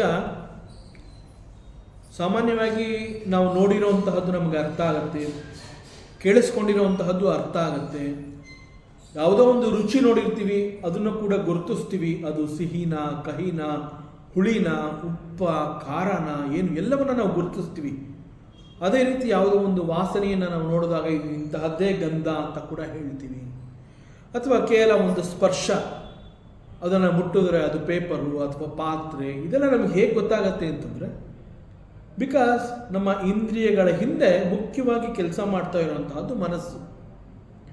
ಈಗ ಕಣ್ಬಿಟ್ಕೊಂಡು ನಾನು ಯಾವುದೋ ಒಂದನ್ನು ನೋಡಿರ್ತೀನಿ, ಒಂದು ವಸ್ತುವನ್ನು ನಾನು ನೋಡಿರ್ತೀನಿ, ಬಟ್ ನೋಡಿರೋಂತಹದ್ದನ್ನು ಮನಸ್ಸು ಗುರುತಿಸದೆ ಹೋದರೆ ನಾನು ನೋಡಿದ್ದೀನಿ ಅನ್ನುವಂತಹದ್ದು ಕೂಡ ನನಗೆ ಗೊತ್ತಾಗೋದಿಲ್ಲ. 4 ಜನ ಮಾತನಾಡ್ತಾ ಇದ್ದಾಗ ನಾನು ಅಲ್ಲೇ ಕೂತ್ಕೊಂಡು ಕೇಳಿಸ್ಕೊತಾ ಇರ್ತೀನಿ. ಕೇಳಿಸ್ಕೊತಾ ಇರುವಂತಹದ್ದನ್ನ ಮನಸ್ಸು ಗ್ರಹಿಸದೆ ಹೋದರೆ ಅವ್ರು ಏನು ಮಾತಾಡಿದ್ರು ಅನ್ನೋದು ಕೂಡ ನನಗೆ ಜ್ಞಾಪಕಕ್ಕೆ ಬರೋದಿಲ್ಲ. ನಾ ಯಾವುದೋ ಒಂದನ್ನು ಮುಟ್ಟಿರ್ತೀನಿ, ಸ್ಪರ್ಶ ಮಾಡಿರ್ತೀನಿ, ಅದರ ನೆನಪು ಕೂಡ ನನಗೆ ಸಿಗೋದಿಲ್ಲ. ಯಾಕೆ ಅಂತಂದರೆ ಈ ಇಂದ್ರಿಯಗಳ ಹಿಂದೆ, ಈ ಇಂದ್ರಿಯಗಳು ಮಾಡಿದಂತಹ ಕರ್ಮದ ಹಿಂದೆ ಮನಸ್ಸು ಅವುಗಳನ್ನು ಗ್ರಹಿಸಿಲ್ಲ. ಈಗ ಅನೇಕ ಸಂದರ್ಭಗಳಲ್ಲಿ ನಾವು ಹೇಳ್ತೀವಿ, ಎಲ್ಲೋ ನೋಡಿದಂತಹ ನೆನಪು ಅಂತ ಹೇಳ್ತೀವಿ. ಅಂತಂದರೆ ನೋಡ್ದಂಗಿತ್ತು ಗೊತ್ತಿಲ್ಲ, ಏನೋ ತಿಂದಂಗಿದೆ ಗೊತ್ತಿಲ್ಲ, ಎಲ್ಲೋ ಕೇಳಿಸ್ಕೊಂಡಿದ್ದೀನಿ ಅಂತ ಅನ್ನಿಸ್ತಾ ಇದೆ, ಬಟ್ ಸರಿ ಜ್ಞಾಪಕ ಇಲ್ಲ. ಇದೆಲ್ಲ ಯಾಕಾಗತ್ತೆ? ಡಿಸ್ಟರ್ಬೆನ್ಸಸ್. ನೋಡಿದ್ದೀನಿ ಅಂತ ಅನ್ನಿಸ್ತಾ ಇದೆ, ಆದರೆ ಜ್ಞಾಪಕ ಇಲ್ಲ ಅಂತಲೂ ಹೇಳ್ತೀವಿ. ನಾವು ನೋಡಿದ್ದೀವಿ ಅಂತಲೂ ಹೇಳ್ತೀವಿ, ಆದರೆ ಜ್ಞಾಪಕ ಇಲ್ಲ ಅಂತಲೂ ಹೇಳ್ತೀವಿ. ತಿಂದ ಹಾಗಿದೆ ಅಂತ ಹೇಳ್ತೀವಿ, ಆದರೆ ಸರಿಯಾದ ಮಾಹಿತಿ ಇಲ್ಲ. ಯಾವಾಗ ತಿಂದಿದ್ದೀನಿ, ಎಲ್ಲಿ ತಿಂದಿದ್ದೀನಿ, ಹೇಗೆ ತಿಂದಿದ್ದೀನಿ, ರುಚಿ ನನಗೆ ಜ್ಞಾಪಕಕ್ಕೆ ಬರ್ತಾ ಇದೆಯಾ? ಇಲ್ಲ. ಇಂತಹದನ್ನು ನಾನು ಕೇಳಿಸ್ಕೊಂಡಿದ್ದೀನೇನೋ ಅಂತ ಅನ್ನಿಸ್ತಾ ಇದೆ, ಆದರೆ ಗೊತ್ತಿಲ್ಲ.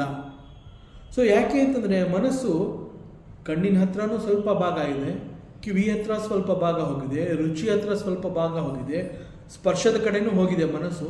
ಎಲ್ಲೂ ಕೂಡ ಅದು ಸಮಗ್ರವಾಗಿಲ್ಲ, ಎಲ್ಲ ಕಡೆ ಚದುರಿ ಹೋಗಿದೆ. ಮನಸ್ಸು ಈ ರೀತಿ ಎಲ್ಲ ಕಡೆ ಚದುರಿ ಹೋಗಿರೋದ್ರಿಂದ ನೋಡಿದ ವಸ್ತು ಜ್ಞಾಪಕಕ್ಕೆ ಬರ್ತಾ ಇಲ್ಲ, ಕೇಳಿಸ್ಕೊಂಡಿರೋ ಶಬ್ದ ಅರ್ಥವಾಗ್ತಾ ಇಲ್ಲ, ರುಚಿ ನೋಡಿರುವಂತಹದ್ದು ನೆನಪು ಬರ್ತಾ ಇಲ್ಲ, ಸವಿಯಕ್ಕೆ ಆಗ್ತಾ ಇಲ್ಲ. It is all because the mind is scattered. ಮನಸ್ಸು ಚದುರಿ ಹೋಗಿದೆ. ಸೊ ಇದೆಲ್ಲ ಆ್ಯಕ್ಚುಲ್ ಆಗಿ ಯಾರಿಂದ ಆಗ್ತಾ ಇದೆ? ಮನಸ್ಸು ಚದುರಿ ಹೋಗೋದಕ್ಕೆ ಕಾರಣ ಏನು? ನನ್ನ ಮನಸ್ಸು ಚದುರಿ ಹೋಗೋದಕ್ಕೆ ಕಾರಣ ಏನು?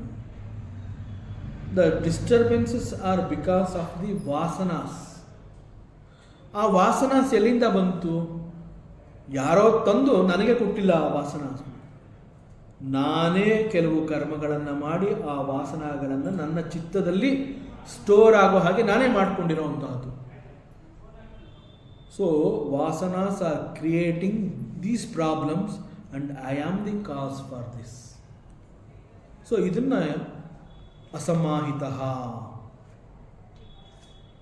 ಮತ್ತು ಇಲ್ಲಿ ಅಶಾಂತತೆ ಮತ್ತು ಅಸಮಾಹಿತ ಅನ್ನುವಂಥದ್ದು ಎರಡೂ ಕೂಡ ಸ್ವಲ್ಪ ಒಂದೇ ರೀತಿ ಏನೋ ಅಂತ ಅನ್ನಿಸಬಹುದು, but there is a difference. ಅಶಾಂತ ಅಂತ ಹೇಳಿದಾಗ it is because of the sense organs. ಅಶಾಂತತೆ in the mind because of the sense organs. And ಅಸಮಾಹಿತ ಅಂತ ಹೇಳಿದಾಗ it is because of the ಪೂರ್ವ vasanas. So what is the solution? ಪೂರ್ವ ವಾಸನಗಳು ಅಂತ ಹೇಳಿದಾಗ what is the solution? So ಪೂರ್ವ ವಾಸನಗಳು ಅಂತಂದಾಗ ನಾವು ಯಾವ ರೀತಿ ಅರ್ಥ ಮಾಡ್ಕೋತೀವಿ ಅಂತಂದರೆ ಅದು ಪ್ರಾರಬ್ಧ ನಾನು ಅನುಭವಿಸಲೇಬೇಕು. ಯಾಕೆ ಅಂತಂದರೆ ಈ ಹಿಂದೆ ಪೂರ್ವದಲ್ಲಿ ನಾನೇನೋ ಕೆಲವು ಕರ್ಮಗಳನ್ನು ಮಾಡಿ ಅವುಗಳನ್ನು ನಾನು ಚಿತ್ತದಲ್ಲಿ ಸ್ಟೋರ್ ಮಾಡ್ಕೊಂಡ್ಬಿಟ್ಟಿದ್ದೀನಿ. ಅದು ಈಗ ನನ್ನನ್ನು ಅಟ್ಟಿಸ್ಕೊಂಡು ಬಂದಿದೆ, ಏನೂ ಮಾಡೋಕ್ಕಾಗೋದಿಲ್ಲ. ಸೊ ಈ ರೀತಿ ನಾವು ತಿಳ್ಕೊಂಡಿದ್ದೀವಿ. ಸೊ ಪೂರ್ವ ವಾಸನೆಗಳು ಅಂತಂದಾಗ ಅವುಗಳಿಂದ ನಾನು ತಪ್ಪಿಸ್ಕೊಳ್ಳೋದಕ್ಕೆ ಸಾಧ್ಯವೇ ಇಲ್ಲ. ಇಟ್ ಈಸ್ ಎ ಪ್ರಾರಬ್ಧ ಅನ್ನುವ ಒಂದು ಮನೋಸ್ಥಿತಿಗೆ ನಾವು ಬಂದ್ಬಿಡ್ತೀವಿ. ಬಟ್ ಆ ಪ್ರಾರಬ್ಧ ಅನ್ನುವಂತಹದ್ದು ಅಷ್ಟು ನಿಖರವಾಗಿ ನಮ್ಮನ್ನು ಕಾಡಿದ್ರೂ ಕೂಡ ಯೋಗ ವಾಸಿಷ್ಠದಲ್ಲಿ ಒಂದು ಕಡೆ ರಾಮನಿಗೆ ಉಪದೇಶವನ್ನು ಮಾಡಬೇಕಾದ್ರೆ ವಸಿಷ್ಠ ಗುರುಗಳು ರಾಮನಿಗೆ ಹೇಳ್ತಾರೆ, ವಾಸನಗಳನ್ನು ನೀನು ಹೇಗೆ ಕ್ಲಿಯರ್ ಮಾಡ್ಕೋಬಹುದು? ವಾಸನಗಳು ಅಂತಂದಾಗ ಪೂರ್ವ ಜನ್ಮದಲ್ಲಿ ಮಾಡಿರುವಂತಹದ್ದು ಚಿತ್ತದಲ್ಲಿತ್ತು. So it is carried forward. ಅದು ಈ ಜನ್ಮದಲ್ಲೂ ಕೂಡ ಬಂದಿದೆ, ಅದರಿಂದ ತಪ್ಪಿಸ್ಕೊಳ್ಳೋಕ್ಕಾಗೋದಿಲ್ಲ. ಆ ರೀತಿಯಲ್ಲ, ಇಟ್ ಈಸ್ ಪಾಸಿಬಲ್. ಹೇಗೆ? It is through purusharthas. So ಈಗ ನಿನಗೆ ಒಂದು ಅವಕಾಶ ಸಿಕ್ಕಿದೆ. ಗುರು ವಸಿಷ್ಠ ಏನು ಹೇಳೋದು ಅಂತಂದರೆ, ಸೃಷ್ಟಿ ಎನ್ನುವಂತಹದ್ದು ಇಟ್ ಈಸ್ ನಿರಂತರ. ಭಗವಂತನ ಸೃಷ್ಟಿನಲ್ಲಿ ಅವನು ಅನೇಕಗಳನ್ನು ಹೊರತರ್ತಾನೆ. ಕೇವಲ ಸೃಷ್ಟಿಯನ್ನು ಮಾತ್ರ ತರೋದಿಲ್ಲ, ಸೃಷ್ಟಿಯ ಜೊತೆಯಲ್ಲಿ ಅನೇಕಗಳನ್ನು ತಂದು ಸೃಷ್ಟಿನಲ್ಲಿ ಇಡ್ತಾನೆ. ಕೋಟ್ಯಾಂತರಗಳು ಸೃಷ್ಟಿನಲ್ಲಿವೆ. ಜೀವ, ಜಡ, ಮನುಷ್ಯರುಗಳು, ಪ್ರಾಣಿಗಳು, ಪಕ್ಷಿಗಳು, ಮರಗಳು, ಗಿಡಗಳು, ಒಂದ ಎರಡ, ಸೋ ಮೆನಿ ಥಿಂಗ್ಸ್, ಇವೆಲ್ಲ ಸೃಷ್ಟಿನಲ್ಲಿ ಬಂದ್ಬಿಟ್ಟಿದೆ. ಸೊ ಸೃಷ್ಟಿನಲ್ಲಿ ಬಂದಿದೆ ಅಂತಂದ್ರೆ ಏನರ್ಥ? ಭಗವಂತನ ದೃಷ್ಟಿಗೆ ನೀನು ಸಿಕ್ಕಿರೋದ್ರಿಂದ he has brought you to this ಸೃಷ್ಟಿ. You are in his creation. That means ಭಗವಂತ has recognized you. ಭಗವಂತ ನಿನ್ನನ್ನು ಗುರುತಿಸಿರೋದ್ರಿಂದ ನಿನಗೆ ಒಂದು ಅವಕಾಶ ಸಿಗಲಿ ಅಂತ ಹೇಳಿ he has brought you to this creation. So make use of this opportunity. See, ವಾಸನಾ ಪ್ರಾರಬ್ಧ ಅಂತ ಹೇಳಿದಾಗ ಈ ಪ್ರಾರಬ್ಧ ಅಥವಾ ವಾಸನ ಅನ್ನುವಂತಹದ್ದು ಕೆಲವು ಕರ್ಮಗಳಿಂದ ಅದು ವಾಸನಾ ರೂಪದಲ್ಲಿ ಸಂಸ್ಕಾರವಾಗಿ ನಮ್ಮ ಚಿತ್ತದಲ್ಲಿದೆ, ಆ ಜನ್ಮದಲ್ಲಿ ಆಗಲಿಲ್ಲ. So it is carried forward. So ಅದು ವಾಸನ ಅಂತ ಹೇಳಿ ಈ ಜನ್ಮದಲ್ಲಿ ಬಂದಿದೆ, ಅದನ್ನು ನಾವು ಪ್ರಾರಬ್ಧ ಅಂತ ಹೇಳಿದ್ರು ಕೂಡ ಗುರು ವಸಿಷ್ಠ ಕೊಡ್ತಾ ಇರುವಂತಹ ಒಂದು ಡೈಮೆನ್ಷನ್ ಏನು ಅಂತಂದರೆ, ಈ ಒಂದು ಸೃಷ್ಟಿಯಲ್ಲಿ wherever you are placed, ಯಾವುದೋ ಒಂದು ಜಾಗದಲ್ಲಿ ನಿನಗೆ ಒಂದು ಜನ್ಮ ಅಂತ ಹೇಳಿ you are recognised and he has brought you to this creation. Now it is an opportunity. That is why ಪುರುಷಾರ್ಥ is prescribed in the Vedanta. ಪುರುಷಾರ್ಥ ಅಂತ ಹೇಳಿದಾಗ ಅಲ್ಲಿ all the four are important. ಧರ್ಮ, ಅರ್ಥ, ಕಾಮ, ಮೋಕ್ಷ, ಆಲ್. ಬಟ್ ಎಲ್ಲನೂ ಪರ್ಫೆಕ್ಟಾಗಿ ನೀನು ಮಾಡು ಅಂತ ಹೇಳ್ತಾ ಇರೋವಂತಹದ್ದು. Dharma is to be done accordingly the way how it is prescribed in the shastra. Then ಅರ್ಥ ಅಂತಂದರೆ ಸಂಪಾದನೆ. ಅರ್ಥ ಅಂತಂದರೆ it is for security. You need something. Because ಎಲ್ಲೋ ಒಂದು ಕಡೆ ನನಗೆ ಇನ್ಸೆಕ್ಯೂರಿಟಿ ಫೀಲಿಂಗ್ ಇರೋದ್ರಿಂದ ನಾನು ಹಣವನ್ನು ಸಂಪಾದನೆ ಮಾಡ್ತೀನಿ. ನಾಳೆ ನನಗೆ ಊಟಕ್ಕೆ ಸಿಗುತ್ತೋ ಸಿಗಲ್ವೋ, ಇವಾಗ ಶಕ್ತಿ ಇದೆ ಸಂಪಾದನೆ ಮಾಡಿಕೊಳ್ಳೋಣ, ಅದು ತಪ್ಪಲ್ಲ. ಸೊ ಸಂಪಾದನೆ is only because of the insecurity feeling. And ಅದರ ಜೊತೆಯಲ್ಲಿ ಕಾಮ ಅಂತಂದರೆ ಕೆಲವು ಆಸೆ ಬಯಕೆಗಳಿರುತ್ತೆ, ಅವುಗಳನ್ನು ಪೂರೈಸ್ಕೋಬೇಕು ಅಂತಂದರೆ ಐ ನೀಡ್ ಸಪೋರ್ಟ್. ಯಾವ ಸಪೋರ್ಟು? ಹಣದ ಸಪೋರ್ಟ್ ಬೇಕು. For that through the dharma do some karmas and earn ಧರ್ಮ, ಅರ್ಥ, ಕಾಮ. ಅಂಡ್ ಮೋಕ್ಷ ಅಂತ ಹೇಳಿದಾಗ you have to do it. That is your life goal, ನಿನ್ನ ಮುಖ್ಯ ಉದ್ದೇಶ ಆಗಿರಬೇಕು. ಸೊ ಪುರುಷಾರ್ಥದ ಮೂಲಕ you can destroy the vasanas. So this is the ಉಪದೇಶ given by guru Vasishtha to Shri Rama. So ಅದಕ್ಕೆ ಎಕ್ಸಾಕ್ಟ್ಲಿ ಅದೇ ರೀತಿಯಲ್ಲಿ ಪರಮಾತ್ಮ ಕೃಷ್ಣ ಕೂಡ ಗೀತೆನಲ್ಲಿ ಏನು ಹೇಳ್ತಾನೆ ಅಂತಂದರೆ, ನೀನು ಕರ್ಮವನ್ನು ಮಾಡದೆ ಸುಮ್ಮನೆ ಇರೋದಕ್ಕೆ ಸಾಧ್ಯವೇ ಇಲ್ಲ. ಏನೋ ಇದು ನನ್ನ ಹಣೆ ಬರ, ಪ್ರಾರಬ್ಧ, ಇದು ನಾ ಏನು ಮಾಡೋಕ್ಕೆ ತಪ್ಪಿಸ್ಕೊಳ್ಳೋಕೆ ಆಗೋದೇ ಇಲ್ಲ ಅಂತ ನಾನು ಸುಮ್ಮನೆ ಕೂತ್ಕೊಂಡ್ಬಿಟ್ರೆ ದೆರ್ ಇಸ್ ನೋ ಪ್ರಯತ್ನ. ಬಟ್ ಡೂ ಯುವರ್ ಕರ್ಮ. ಸೊ ನೀನು ಕರ್ಮವನ್ನು ಮಾಡಲೇಬೇಕು. ಸೊ ಕರ್ಮವನ್ನು ಮಾಡೋದ್ರಿಂದ ಏನು ಪ್ರಾರಬ್ಧ ಹೊಟ್ಟೋಗುತ್ತಾ ಅಂತ ಅಲ್ಲ. At least you get a strength. ಯಾವ ಥರ strength? You can withstand with that pain, sufferings. So ಕರ್ಮವನ್ನು ನೀನು ಮಾಡಲೇಬೇಕು. ದಟ್ ಈಸ್ ಪುರುಷಾರ್ಥ ಅಂತ ಹೇಳಿದಾಗ ಅಲ್ಲಿ ಎಲ್ಲವನ್ನ ಈ ರೀತಿಯಿಂದನೇ ನೀನು ಮಾಡ್ತಾ ಹೋಗಬೇಕು. ಎಲ್ಲವೂ ಧರ್ಮ, ಅದನ್ನು ಆಧಾರವಾಗಿಟ್ಕೊಂಡು ಈ ಪುರುಷಾರ್ಥದ ಮೂಲಕ ನೀನು ಪೂರ್ವ ವಾಸನೆಗಳನ್ನು ಕಂಪ್ಲೀಟಾಗಿ ನೀನು you can have a control over your ಪೂರ್ವ ವಾಸನಾಸ್.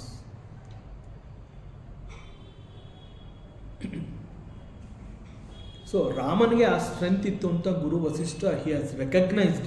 ಆ್ಯಂಡ್ ಅಗೇನ್ ರಾಮನಿಗೆ ಯಾಕೆ ಇಂತಹ ಒಂದು ಶಕ್ತಿ ಇತ್ತು ಅಂತಂದರೆ he was led by Vishwamitra.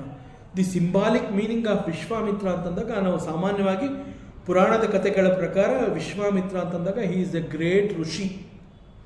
Exactly is a rishi, ಅದು ಒಂದು ಅರ್ಥ. ಮತ್ತೊಂದು, this Rama is led by Vishwamitra ಅಂತಂದರೆ,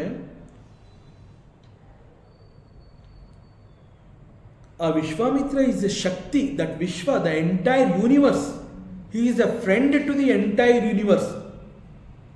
that means that particular soul, ಆ ಒಂದು ಆತ್ಮ ಇಡೀ ವಿಶ್ವವನ್ನು ಪ್ರೀತಿಸ್ತಾ ಇದೆ. ಅಂತಹವನು ನಿನ್ನ ಟ್ರೈನ್ ಮಾಡಿದ್ದಾನೆ. So it is possible for you to destroy the vasanas. So that is the symbolic meaning of Vishwamitra.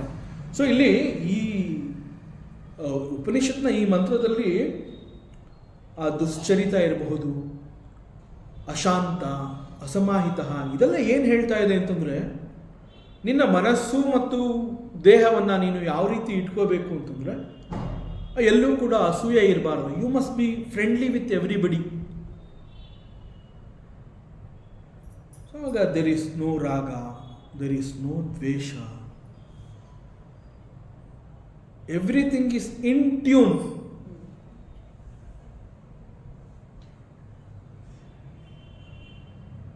So ಹೀಗೆ this is called asamahita, and this is the difference between ashanta ಮತ್ತು ಅಸಮಾಹಿತ.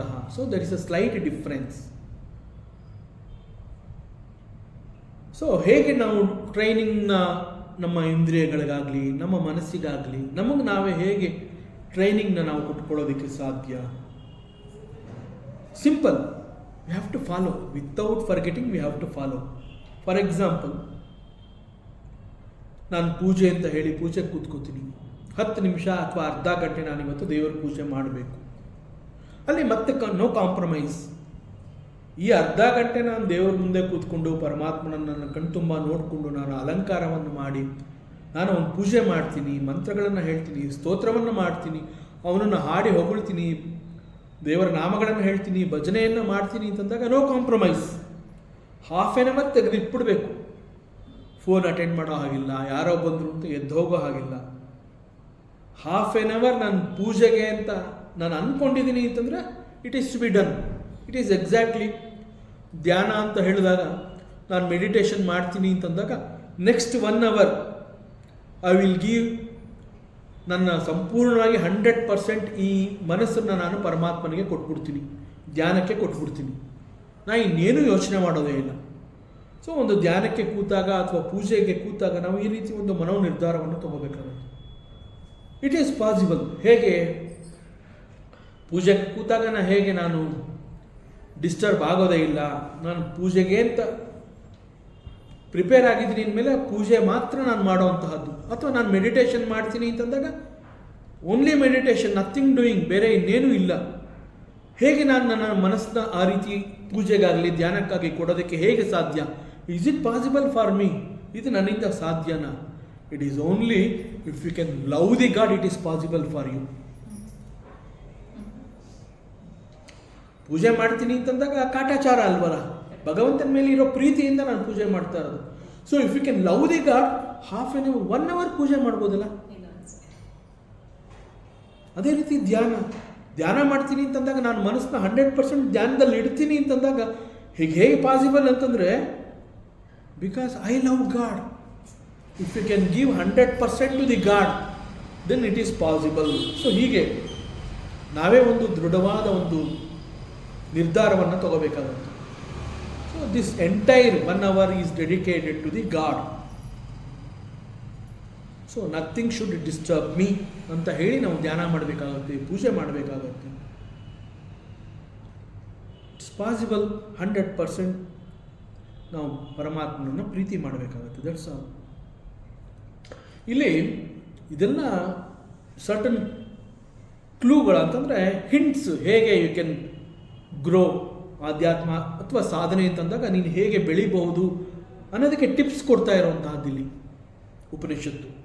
ಸೊ ಈ ರೀತಿ ಟಿಪ್ಸ್ ಕೊಡ್ತಾ ಇರುವಂತಹ ಸಂದರ್ಭದಲ್ಲೂ ಕೂಡ ಅನೇಕ ಪ್ರಶ್ನೆಗಳು ಬರುತ್ತೆ. ಈಗ ಒಬ್ಬ ಸಾಧಕ ಇವೆಲ್ಲವನ್ನು ಎದುರಿಸಿ ಗೆದ್ದಿರ್ತಾನೆ. ಪೂಜೆ ಅಂತ ಹೇಳಿದ್ರೆ ಪೂಜೆಯನ್ನು ಮಾಡ್ತಾನೆ, ಧ್ಯಾನ ಅಂತಂದರೆ ಧ್ಯಾನವನ್ನು ಮಾಡ್ತಾನೆ. ಸೊ ಈ ರೀತಿ he is very firm, he is a pakka devotee. And he is fit for the sadhana. ಅಷ್ಟು ಯೋಗ್ಯತೆಗಳನ್ನು ಅವನು ಸಂಪಾದನೆ ಮಾಡಿದ್ದಾನೆ. ಈಸ್ ಎ ಯೋಗ್ಯ ಅಧಿಕಾರಿ. ವೇದಾಂತದಲ್ಲಿ ಅಧಿಕಾರಿ ಅನ್ನುವಂತಹ ಪದ ಬರುತ್ತೆ. ಈಸ್ ಎ ಯೋಗ್ಯ ಅಧಿಕಾರಿ. ಈಸ್ ಎ ಯೋಗ್ಯ ಅಧಿಕಾರಿ ಫಾರ್ ಮೆಡಿಟೇಷನ್. ಸೊ ಹೀಗೆಲ್ಲ ಹೇಳಿದ್ರು ಕೂಡ even such a person may face another problem. ಇಲ್ಲಿ ಒಂದು ದುಶ್ಚರಿತ, ಅಶಾಂತತ, ಅಸಮಾಹಿತ. ಅದರ ಜೊತೆಗೆ ಒಬ್ಬ ಸಾಧಕ ಇವೆಲ್ಲವನ್ನ ತಿಳ್ಕೊಂಡು ಎಲ್ಲವನ್ನ ಗೆದ್ದು I am fit for the ಸಾಧನ ಅಂತ ಹೇಳಿ ಸಂಪೂರ್ಣವಾಗಿ ತನ್ನನ್ನು ತೊಡಗಿಸ್ಕೊಂಡಿದ್ರು ಕೂಡ ಅವನಿಗೂ ಕೂಡ ಒಂದು ಪ್ರಾಬ್ಲಮ್, ಒಂದು ಸಮಸ್ಯೆ ಎದುರಾಗಬಹುದು. What is that? It is called ನ ಅಶಾಂತ ಮನಸಃ, ಅಂದರೆ ಮನಃಶಾಂತಿ ಇಲ್ಲದೆ ಇರುವಂತಹವನು, ಈ ಅರ್ಥ. ಸೊ ಅಂತಹವನಿಗೆ ಇಲ್ಲಿ ಯಾವ ಪ್ರಾಬ್ಲಮ್ ಎದುರಾಗಬಹುದು? ಈಗೇನ್ ಆಚಾರ್ಯ ಶಂಕರರು ಹೇಳ್ತಾರೆ, ಸಮಾಹಿತ ಚಿತ್ತ ಅಪಿ ಸನ್ ಸಮಾಧಾನ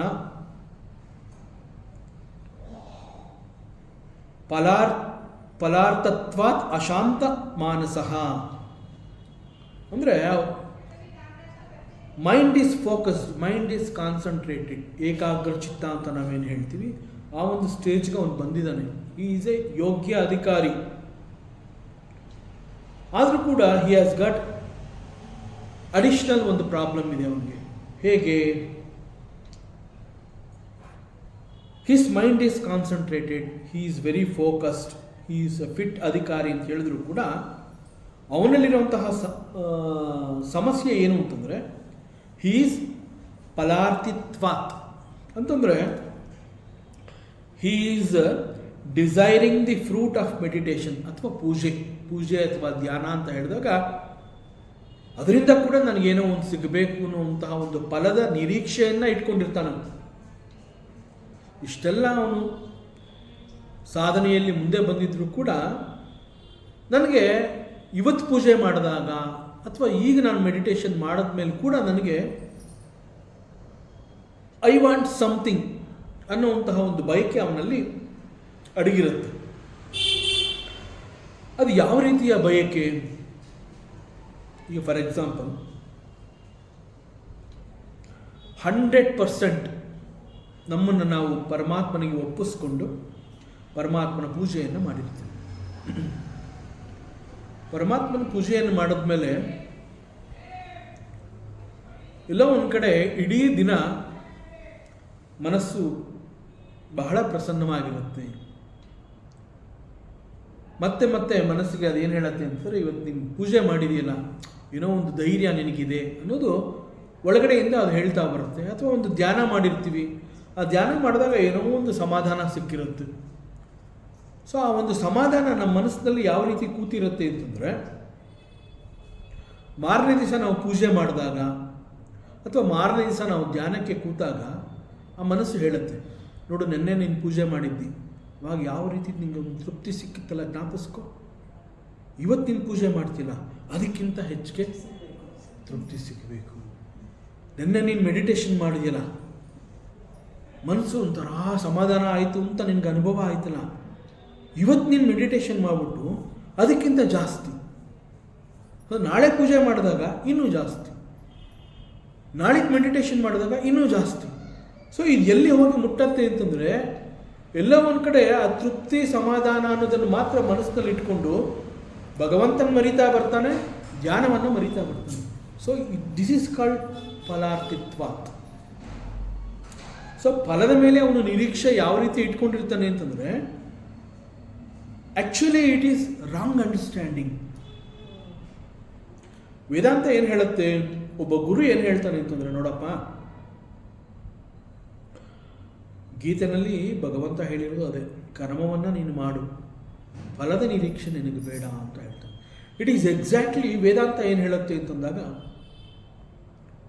ನೀನು ಪೂಜೆಯನ್ನು ಮಾಡಿ ತೃಪ್ತಿ ಮತ್ತು ಸಂತೋಷವನ್ನು ಗಳಿಸ್ಕೋತೀನಿ ಅಂತ ನೀ ಹೇಳ್ತೀಯ, ಅಥವಾ ಧ್ಯಾನವನ್ನು ಮಾಡಿ ಮನಸ್ಸಿಗೆ ಸಮಾಧಾನವನ್ನು ನಾನು ತಂದುಕೋತೀನಿ ಅಂತ ನೀ ಹೇಳ್ತಾ ಇದೀಯಾ. ಇದು ಪ್ರಾರಂಭದಲ್ಲಿ ನೀನು ಮೆಡಿಟೇಷನ್ಗೆ ಬರಬೇಕು, ನೀನು ಪೂಜೆಗೆ ಬರಬೇಕು ಅಂತ ನಿನ್ನಿಲ್ಲಿ ಕರ್ಕೊಂಬರೋದಕ್ಕೆ ನಾವು ಕೊಡೋ ಟಿಪ್ಸ್ ಅದು. ಬಟ್ ಪೂಜೆ ಮಾಡಿದ್ಮೇಲೆ, ಧ್ಯಾನ ಮಾಡಿದ್ಮೇಲೆ ಇಂತಹದ್ದು ಸಿಗಬೇಕು ಅಂತ ನೀವು ಎಕ್ಸ್ಪೆಕ್ಟ್ ಮಾಡ್ತಾ ಇದೆಯಲ್ಲ, ದಟ್ ಮೀನ್ಸ್ ಪೂಜೆ ಮಾಡೋದಕ್ಕೆ ಮುಂಚೆ ನೀನು ಸಂತೋಷವಾಗಿರಲಿಲ್ಲ ಅಂತ ಅನ್ನಿಸ್ತಾ ಇದೆ. ಬಟ್ ವೇದಾಂತ ಏನು ಹೇಳುತ್ತೆ ಅಂತಂದರೆ, ಸಂತೋಷ ಮತ್ತು ಆನಂದದಿಂದ ಪೂಜೆಯನ್ನು ಮಾಡು, ಸಂತೋಷ ಮತ್ತು ಆನಂದದಿಂದ ಧ್ಯಾನವನ್ನು ಮಾಡು. ಆಗ ಪೂಜೆ ಮಾಡಿದ್ಮೇಲೆ ಸಂತೋಷ ಬೇಕು ಅಂತ ನೀನು ಕೇಳೋದಿಲ್ಲ. ಯಾಕೆ ಅಂತಂದರೆ ಸಂತೋಷದಿಂದ ಪೂಜೆ ಮಾಡಿ ಆಗಿ ಹೋಗಿದೆಯಲ್ಲ. How is it possible? It is only when you surrender at the lotus feet of the Lord. ಶರಣಾಗತಿ ನಿಜವಾದ ಅರ್ಥ ಇದೆ. ಈಗ ಪ್ರಸಾದ ಬುದ್ಧಿ ಅಂತ ಹೇಳ್ತೀವಿ, ಈಶ್ವರ ಪ್ರಸಾದ ಬುದ್ಧಿ ಅಂತ ಹೇಳ್ತೀವಿ. ಅಲ್ಲಿ ಶರಣಾಗತಿ ಅಂತ ಹೇಳಿದಾಗ ನಾವೇನು ಮಾಡ್ತೀವಿ? ಭಗವಂತನಿಗೆ, ನೋಡಪ್ಪ, ನಾನೇ ನಿನ್ನ ಆಶ್ರಯಕ್ಕೆ ಬಂದಿದ್ದೀನಿ. ದಟ್ ಈಸ್ ಶರಣಾಗತಿ. ಅನ್ಯತಾ ಶರಣಂ ನಾಸ್ತಿ ತ್ವಮೇವ ಶರಣಂ ಮಮ ತಸ್ಮಾತ್ ಕಾರುಣ್ಯ ಭಾವೇನ ರಕ್ಷೋ ಜನಾರ್ದನ್. ಒಂದು ಸಲ ಅದನ್ನು ಕೇಳಿಕೊಂಡು ನನ್ನ ರಕ್ಷಣೆ ನಿನಗೆ ಸೇರಿರೋವಂತಹದ್ದು, ನಾನು ನಿನ್ನ ಆಶ್ರಯಕ್ಕೆ ಬರ್ತಾ ಇದ್ದೀನಿ. ನಾನು ಸಂಪೂರ್ಣವಾಗಿ ನನ್ನನ್ನು ನಿನಗೆ ಒಪ್ಪಿಸ್ಕೊಂಡ್ಮೇಲೆ ಇಲ್ಲಿ ನಾನು ಅನ್ನೋಂತಹದ್ದಿಲ್ಲ. ಸೊ ನನಗೆ ಎಲ್ಲಿ ಡಿಸ್ಟರ್ಬೆನ್ಸ್ ಬರಬೇಕು? ಬರೋದಕ್ಕೆ ಸಾಧ್ಯವೇ ಇಲ್ಲ. ಬಿಕಾಸ್ ನಾನು ಅಂತ ನಾನು ಏನು ಇಲ್ಲಿ ಅಂದ್ಕೊಂಡಿದ್ದೀನಿ, ಈ ನಾನು ಅನ್ನುವಂತಹದ್ದು ಅಲ್ಲಿ ಬಂದು ಆಗೋಗಿದೆ. ಸೊ ಇಲ್ಲಿ ನಾನು ಇಲ್ಲ. ಇನ್ನು ಯಾರಿಗೆ ತೊಂದರೆ, ಯಾರಿಗೆ ಸಂತೋಷ ಬೇಕಾಗಿದೆ? Not required. ನಾನು ನಿನ್ನ ಆಶ್ರಯಕ್ಕೆ ಬಂದಿದ್ದೀನಿ ಅಂತಂದಮೇಲೆ ನನಗೆ ಇನ್ನೆಲ್ಲಿ ಆ ಸಂತೋಷ, ಇನ್ಯಾವ ಆನಂದ? Because the true devotee, the person one who is surrender to the Lord, he knows Atma is everything. Atma is santosha, Atma is samadhana. So because of that understanding, ಅವನು ಪರಮಾತ್ಮನ ಆಶ್ರಯಕ್ಕೆ ಬಂದಿರುವಂಥ. ಸೊ ಭಗವಂತನ ಆಶ್ರಯಕ್ಕೆ ಬಂದು ನಾನು ನಿನ್ನಲ್ಲಿ ಶರಣಾಗಿದ್ದೀನಿ ಅಂತ ಹೇಳಿದ್ಮೇಲೆ, ನೋಡಪ್ಪ, ನಾನು ನೀನೇ ನೋಡ್ಕೋಬೇಕು ಅಂತಂದರೆ ನಿನಗೆ ಭಗವಂತನ ಮೇಲೆ ನಂಬಿಕೆ ಇಲ್ಲ ಅಂತ ಆಯ್ತಲ್ಲಿ. ನೀನು ಶರಣಾಗಿಲ್ಲ. ಆಗ್ತೀನಿ ಅಂತಲೇ ನೀನು ಇಷ್ಟೊಂದು ಎಕ್ಸ್ಪೆಕ್ಟ್ ಮಾಡ್ತಾ ಇದೆಯಲ್ಲ. ನೀನು ಒಂದು ಸಲ ನನ್ನ ಕಂಟ್ರೋಲಿಗೆ ಬಂದಮೇಲೆ ಇಟ್ ಈಸ್ ಮೈ ಯೋಗಕ್ಷೇಮಂ ವಹಾಮಿ. That is what Krishna said. So ಇಲ್ಲಿ ಫಲಾರ್ಥಿತ್ವಾತ್ ಅಶಾಂತ ಮಾನಸಃ, his mind is concentrated, he is very much focused. ಇಷ್ಟಾದರೂ ಕೂಡ ಅವನು ಫಲದ ನಿರೀಕ್ಷೆಯನ್ನು ಮಾಡ್ತಾ ಇದ್ದಾನೆ. ಹಿಂದಿನ ದಿನದ ಅನೇಕ ಕಾರ್ಯಗಳನ್ನು ಅವನು ಮಾಡಿ ಆಗ ಸಿಕ್ಕಂತಹ ಕೆಲವು ಫಲ ಅಥವಾ ಸಮಾಧಾನವನ್ನು ನೆನಪು ಮಾಡಿಕೊಂಡು ಮತ್ತೆ ಆ ಒಂದು ಪೂಜೆಯ ಗೀಳು, ಧ್ಯಾನದ ಗೀಳಿಗೆ ಅವನು ಅಂಟ್ಕೊಂಡ್ಬಿಡ್ತಾನೆ. ಧ್ಯಾನ ಅಥವಾ ಪೂಜೆ ಎನ್ನುವಂತಹದ್ದು ನನಗೆ ಅತೀ ಹೆಚ್ಚು ಶಾಂತಿ ನೆಮ್ಮದಿಯನ್ನು ಕೊಡುತ್ತೆ, ಅದು ಕೊಡಲೇಬೇಕು.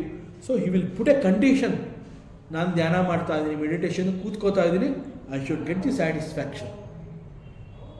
ಸೊ ವಿತ್ ದಿಸ್ ಕಂಡೀಷನ್ ಅವನು ಮೆಡಿಟೇಷನ್ ಮಾಡ್ತೀನಿ ಅಂತಂದರೆ ಇಟ್ ಈಸ್ ನಾಟ್ ಪಾಸಿಬಲ್. ಯಾಕೆ ಹಾಗೆ ಹೇಳ್ತಾರೆ ಪೂಜೆ ಅಥವಾ ಧ್ಯಾನ ಅಂತ ಹೇಳಿದಾಗ? Why conditions will not apply? It's simple. ಈಗ ದೇಹ ಮತ್ತು ಮನಸ್ಸು ಅಂತ ಹೇಳಿದಾಗ ನಾವು ದೇಹವನ್ನು ಸಜ್ಜುಗೊಳಿಸ್ಕೋಬಹುದು, ಮನಸ್ಸಿಗೆ ಒಂದು ಶಿಕ್ಷಣವನ್ನು ಕೊಡ್ಬೋದು, ದೇಹಕ್ಕೆ ಶಿಕ್ಷಣವನ್ನು ಕೊಡ್ಬೋದು. ಹೇಗೆ ಅಂತಂದರೆ ರೆಗ್ಯುಲರ್ ಪ್ರಾಕ್ಟೀಸ್. ಈಗ ನಾನು ದೇಹವನ್ನು ಚೆನ್ನಾಗಿ ಇಟ್ಕೋಬೇಕು ಅಂತ ಏನು ಮಾಡ್ತೀನಿ, ಇವತ್ತು 2 ಕಿಲೋಮೀಟ್ರ್ ವಾಕ್ ಮಾಡ್ತೀನಿ, ನಾಳೆ ದಿವಸ 2.2 ಕಿಲೋಮೀಟರ್ಸ್ ವಾಕ್ ಮಾಡ್ತೀನಿ, ನೆಕ್ಸ್ಟು 2.5 ಕಿಲೋಮೀಟರ್ಸ್ ಮಾಡ್ತೀನಿ. ಸೊ ನನ್ನ ದೇಹವನ್ನು ತಿದ್ದುತ್ತಾ ಬರ್ತೀನಿ, ಸಜ್ಜುಗೊಳಿಸ್ಕೋಬಹುದು. It is possible because I am giving training to the body. ಅದೇ ರೀತಿ ಮನಸ್ಸಿಗೂ ಕೂಡ ಶಿಕ್ಷಣವನ್ನು ಕೊಡಬಹುದು. ಮನಸ್ಸು ಅಂತಂದರೆ ಹೇಗಿರಬೇಕು, ನೋಡಿದ್ದನ್ನೆಲ್ಲ ಬೇಕು ಅಂತ ಆಸೆ ಪಡಬಾರ್ದು. ಈ ರೀತಿ ಅನೇಕ ರೀತಿಯ ಶಿಕ್ಷಣಗಳನ್ನು ಕೊಟ್ಟು ಮನಸ್ಸನ್ನು ಕೂಡ ನಾವು ಕಂಟ್ರೋಲಲ್ಲಿ ಇಟ್ಕೋಬಹುದು, ಸಮಾಧಾನಕರ ಸ್ಥಿತಿನಲ್ಲಿ ಮನಸ್ಸನ್ನು ಇಟ್ಕೋಬಹುದು. So it is possible to give training to the body and mind. But ಪೂಜೆ ಮತ್ತು ಧ್ಯಾನ ಅಂತಂದಾಗ you cannot give training. It is totally depending on how you involve. So ದೇಹ ಮತ್ತು ಮನಸ್ಸಿಗೆ ಕೊಡೋ ರೀತಿ, ಶಿಕ್ಷಣದ ರೀತಿಯಲ್ಲಿ ಸ್ವಲ್ಪ ಕೂತ್ಕೊಳ್ಳೋ ಅಭ್ಯಾಸ ಮಾಡಬೇಕು ಅಷ್ಟೇ. ಅಷ್ಟೇ. ಸೊ ಇಟ್ ಈಸ್ ಇದನ್ನು ಇಲ್ಲಿ ಈ ನಿರೀಕ್ಷೆ ಮಾಡುವಂತಹ ಗುಣ.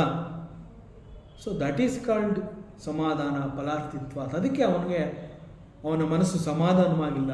ಸೊ ಇಲ್ಲಿ ಒಟ್ಟಿನಲ್ಲಿ ಇಲ್ಲಿ ಉಪನಿಷತ್ ಋಷಿ ಏನು ಹೇಳ್ತಾ ಇದ್ದಾನೆ ಅಂತಂದ್ರೆ, ನೋಡಪ್ಪ, ನೀನೊಬ್ಬ ಸಾಧಕ, you are searching for the truth. ನೀನು ಆತ್ಮನನ್ನು ಹುಡುಕಬೇಕು, ಆತ್ಮನನ್ನು ಸಾಕ್ಷಾತ್ಕಾರ ಮಾಡ್ಕೋಬೇಕು ಅಂತ ಹೇಳಿ ಈ ಒಂದು ಸಾಧನೆಯ ಮಾರ್ಗಕ್ಕೆ ನೀನು ಬಂದಿದ್ಯಾ, ದಟ್ ಈಸ್ ಫೈನ್. ಬಟ್ ನಿನ್ನಲ್ಲಿ ಈ 4ಗಳು ಇರಬಾರ್ದು. ದುಶ್ಚರಿತ, ಅಶಾಂತ, ಅಸಮಾಹಿತ, ಅಶಾಂತ ಮಾನಸ, ಇವುಗಳು ಯಾವುದೂ ನಿನ್ನಲ್ಲಿ ಇರಬಾರ್ದು. Then it is possible that you attain ಆತ್ಮ. ಸೊ ಈ ಮಂತ್ರ ಅದನ್ನು ಹೇಳ್ತಾ ಇದೆ. ಈವನ್ ಗೀತೆಯಲ್ಲಿ ಪರಮಾತ್ಮ 12ನೇ ಅಧ್ಯಾಯದಲ್ಲಿ ಭಕ್ತಿ ಯೋಗ ಅಲ್ಲಿ ಪರಮಾತ್ಮ ಇದೇ ಮಾತನ್ನ ಹೇಳ್ತಾನೆ, ಶ್ರೇಯೋ ಹಿ ಜ್ಞಾನಂ ಅಭ್ಯಾಸಾತ್ ಜ್ಞಾನಾತ್ ಧ್ಯಾನಂ ವಿಶಿಷ್ಯತೆ ಧ್ಯಾನಾತ್ ಕರ್ಮಫಲ ತ್ಯಾಗ ತ್ಯಾಗಾತ್ ಶಾಂತಿ ಅನಂತರಂ ಅಂತ ಹೇಳ್ತಾನೆ. ಸಿ ಇಲ್ಲಿ ಮರ್ಮವನ್ನು ತಿಳಿಯದೆ ಮಾಡುವಂತಹ ಅಭ್ಯಾಸ. ಮರ್ಮ ಅಂತಂದರೆ ದೇರ್ ಆರ್ ಸರ್ಟನ್ ಸೀಕ್ರೆಟ್ಸ್.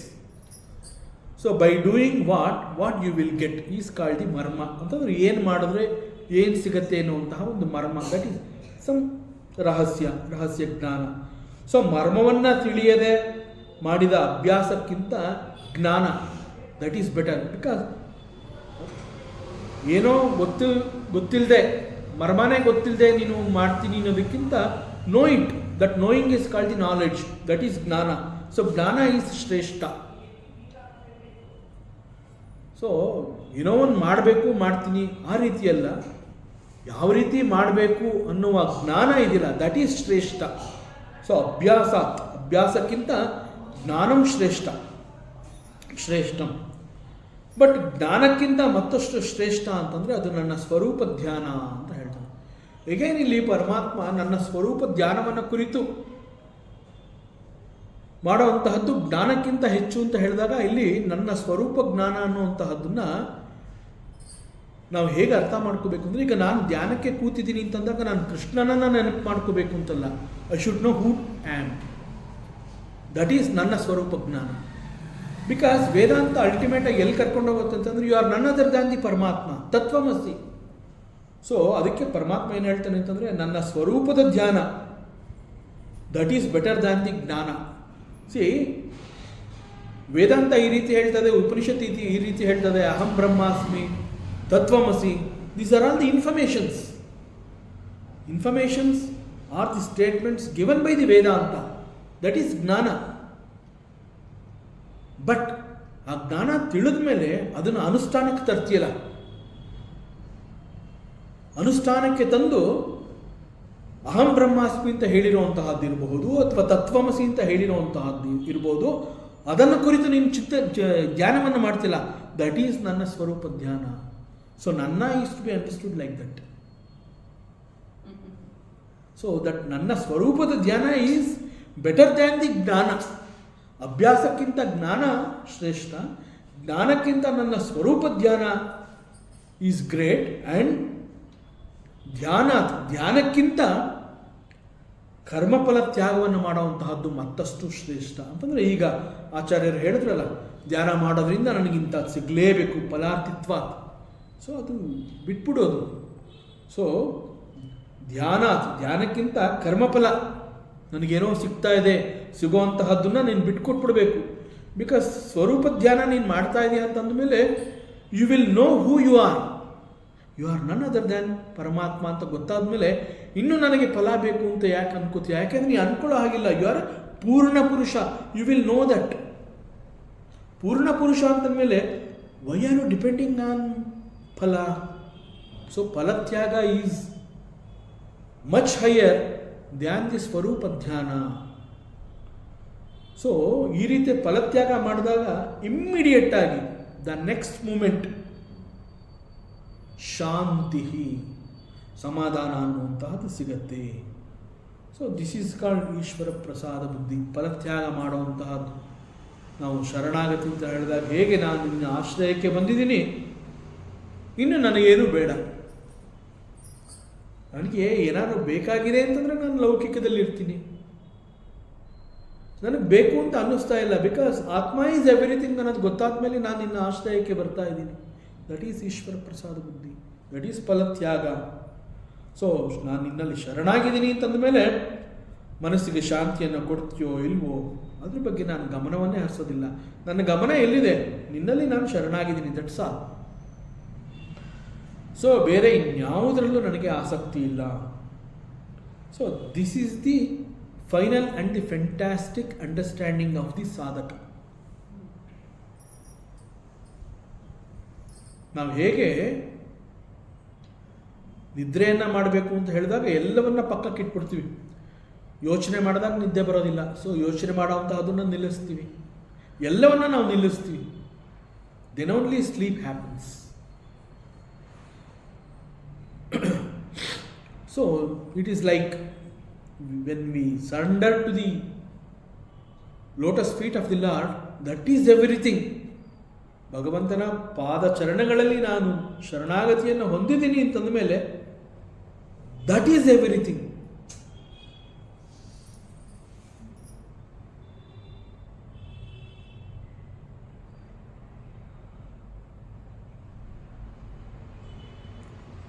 ಗುರುಪಾದ ಮತ್ತು ಭಗವಂತನ ಪಾದ ಅಂದಾಗ ಅದರ ಮಹತ್ವನೇ ಇಟ್ಸ್ ವೆರಿ ಹೈಯೆಸ್ಟ್.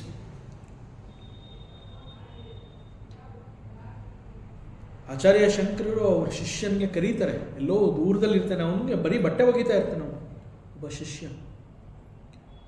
ಆಚಾರ್ಯರು ಬಟ್ಟೆ ಒಗೆಯುವಂತಹದ್ದು, ಅವನಿಗಿನ್ನೂ ಪಾಠ ಶುರು ಆಗಿರೋದಿಲ್ಲ. ನದಿಯ ತೀರದಲ್ಲಿ ಆಶ್ರಮ, ಆ ಭಾಗದಲ್ಲಿ ಅವನು ಕೆಲಸ ಮಾಡ್ತಾ ಇರ್ತಾನೆ ಆಶ್ರಮದಲ್ಲಿ. ಆಚಾರ್ಯರು ಕರೀತಾರೆ, ಅವನಿಗೆ ಈಜು ಬರೋದಿಲ್ಲ, ಆ ನದಿನ ಹೇಗೆ ದಾಟಬೇಕು ಗೊತ್ತಿಲ್ಲ. ಗುರು ಕರೆದಿದ್ದಾನೆ, ದಟ್ ಈಸ್ ಶ್ರದ್ಧೆ. ಗುರು ಕರೆದಿದ್ದಾರೆ ಅಂತ ಹೇಳಿ ನಡ್ಕೊಂಡು ಬಂದ್ಬಿಡ್ತಾನೆ. ಹೇಗೆ ಬರ್ತಾನೆ, ಹೇಗೆ ಕರೆಸ್ಕೋತಾರೆ. ಶರಣಾಗತಿ ಅಂತಂದರೆ to that extent. Voice of the god ಅಂತಂದಾಗ ಅಲ್ಟಿಮೇಟ್ ಸೌಂಡ್ ಅದು, ಓಂಕಾರ ಅದು, that's all, that is everything.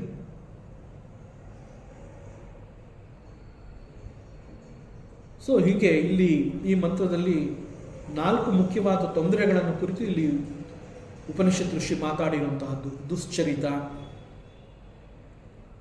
ಅಶಾಂತ, ಅಸಮಾಹಿತ ಅಂದರೆ ಕೆಟ್ಟ ಕರ್ಮಗಳನ್ನು ಮಾಡುವಂತಹದ್ದು ನಿಲ್ಲಿಸೋದು. ಆದಷ್ಟು ಶಾಂತತೆಯಿಂದ ಮನಸ್ಸನ್ನು ಇಟ್ಕೋಬೇಕಾಗತ್ತೆ. ಅದಕ್ಕೆ ಬೇಕಾಗುವ ರೀತಿಯಲ್ಲಿ ನಾವು ನಮ್ಮ ಇಂದ್ರಿಯಗಳಿಗೆ ಶಿಕ್ಷಣವನ್ನು ಕೊಡಬೇಕಾಗತ್ತೆ. ಸೊ ಕೊನೆಯಲ್ಲಿ ಆ ಶಾಂತ ಮಾನಸ, ಅದರಿಂದಲೂ ಸಾಧಕ ಈಚೆ ಬರಬೇಕು ಅಂತಂದಾಗ ಎಕ್ಸ್ಪೆಕ್ಟೇಷನ್ ಅನ್ನುವಂತಹದ್ದೇ ಇಲ್ಲ. That is the last stage ಅಂತ, ದಟ್ ಈಸ್ ಸರೆಂಡರಿಂಗ್, ಶರಣಾಗತಿ. ಸೊ ಯಾವಾಗ ಈ ಒಂದು ಫೈನಲ್ ಟ್ರೂತಲ್ಲಿ ನಾನು ಸರೆಂಡರ್ ಆಗ್ತಾ ಇದ್ದೀನಿ ಅಂತಂದಾಗ that gives me everything, that is the freedom. ಯಾವ ಒಂದು ಮುಕ್ತಿ, ಮೋಕ್ಷ, ಫ್ರೀಡಮ್, ಲಿಬರೇಷನ್ಗೆ ನಾವು ವೇಟ್ ಮಾಡ್ತಾ ಇದ್ದೀವಿ, ಆ ಲಿಬರೇಷನ್ ಯಾವಾಗ ಸಿಗತ್ತೆ ಅಂತಂದರೆ ಯಾವಾಗ ನಾನು ಅನ್ನೋ ಒಂದು ಅಹಂಕಾರ ಹೋಗಿ ಪರಮಾತ್ಮನ ಪಾದಚರಣಗಳಲ್ಲಿ ಒಪ್ಪಿಸ್ಕೊಂಡ್ಬಿಡತ್ತೆ. ಅದು ಇನ್ನು ನಾನಿಲ್ಲ, that is the end. So ಅದನ್ನು ಇಲ್ಲಿ ಈ ಮಂತ್ರದಲ್ಲಿ ದುರಾಚಾರವನ್ನು ಕೈ ಬಿಡದೇ ಇರುವಂತಹವನು, ಅಶಾಂತ ಮನಸ್ಕ, ಸಮಾಧಾನ ಹೊಂದದಂತಹ ವ್ಯಕ್ತಿ ಮತ್ತು ಮನಃಶಾಂತಿ ಇಲ್ಲದವನು, ಇವರು ಯಾರಿಗೂ ಕೂಡ ಪ್ರಜ್ಞಾನೇನ, ಜ್ಞಾನದಿಂದ ಏನಂ ಅಂತಂದರೆ ಇಲ್ಲಿ ಆತ್ಮ. ಸೊ ಆತ್ಮ ನ ಆಪ್ನುಯ, you will not get it. So ಇಲ್ಲಿ ಉಪನಿಷತ್ ಋಷಿ ಸ್ಥೂಲದಿಂದ ಸೂಕ್ಷ್ಮದ ಕಡೆಗೆ ಕರ್ಕೊಂಡು ಹೋಗ್ತಾ ಇರುವಂತಹ ವಿಚಾರವನ್ನು ಇಲ್ಲಿ ತಿಳಿಸಿರುವಂತಹದ್ದು. ಸೊ ಹೀಗೆ ಆಧ್ಯಾತ್ಮ ಬೆಳವಣಿಗೆ ಅಂತಂದರೆ ಇಟ್ ಸ್ಟಾರ್ಟ್ಸ್ ಫ್ರಮ್ ದಿ ಸ್ಥೂಲ ಅಂತಂದರೆ ಗ್ರಾಸ್ ಲೆವೆಲ್, ಆ್ಯಂಡ್ ಫೈನಲಿ ನಾವು ಮೇಲೆ ಏರ್ತಾ ತುಂಬ ಸೂಕ್ಷ್ಮವಾಗಿ ಹೋಗ್ತಾ ಹೋಗ್ತೀವಿ. ನಾವೆಷ್ಟೆಷ್ಟು ಸೂಕ್ಷ್ಮವಾಗಿ ಹೋಗ್ತಾ ಇರ್ತೀವಿ ಅಷ್ಟಷ್ಟು ನಮ್ಮಲ್ಲಿ ರಾಗ, ದ್ವೇಷ, ಡಿಸೈರ್ಸ್ ಎಲ್ಲ ಕಡಿಮೆ ಆಗ್ತಾ ಬರುತ್ತೆ. ಕಂಪ್ಲೀಟ್ ಸೂಕ್ಷ್ಮ ಅಂತಂದಾಗ ಅಲ್ಲಿ ಇನ್ನೇನು ಇಲ್ಲ ಅನ್ನುವಂತಹದ್ದು. That is the time for us to go and surrender the foot of the Lord. ಅದನ್ನು ಈ ಮಂತ್ರದಲ್ಲಿ ಹೇಳಿದ್ದಾರೆ. ಮತ್ತಷ್ಟು ವಿಚಾರಗಳಿದೆ, ಮುಂದಿನ ಅವಕಾಶದಲ್ಲಿ ಮತ್ತೆ ಮುಂದುವರಿಸೋಣ. ಓಂ ಪೂರ್ಣಮದಃ ಪೂರ್ಣಮಿದಂ ಪೂರ್ಣಾತ್ ಪೂರ್ಣಮುದಚ್ಯತೆ ಪೂರ್ಣಸ್ಯ ಪೂರ್ಣಮಾದಾಯ ಪೂರ್ಣಮೇವಾವಶಿಷ್ಯತೆ. ಓಂ ಶಾಂತಿ ಶಾಂತಿ ಶಾಂತಿ. ಹರಿ ಓಂ. ಶ್ರೀ ಗುರುಭ್ಯೋ ನಮಃ. ಹರಿ ಓಂ.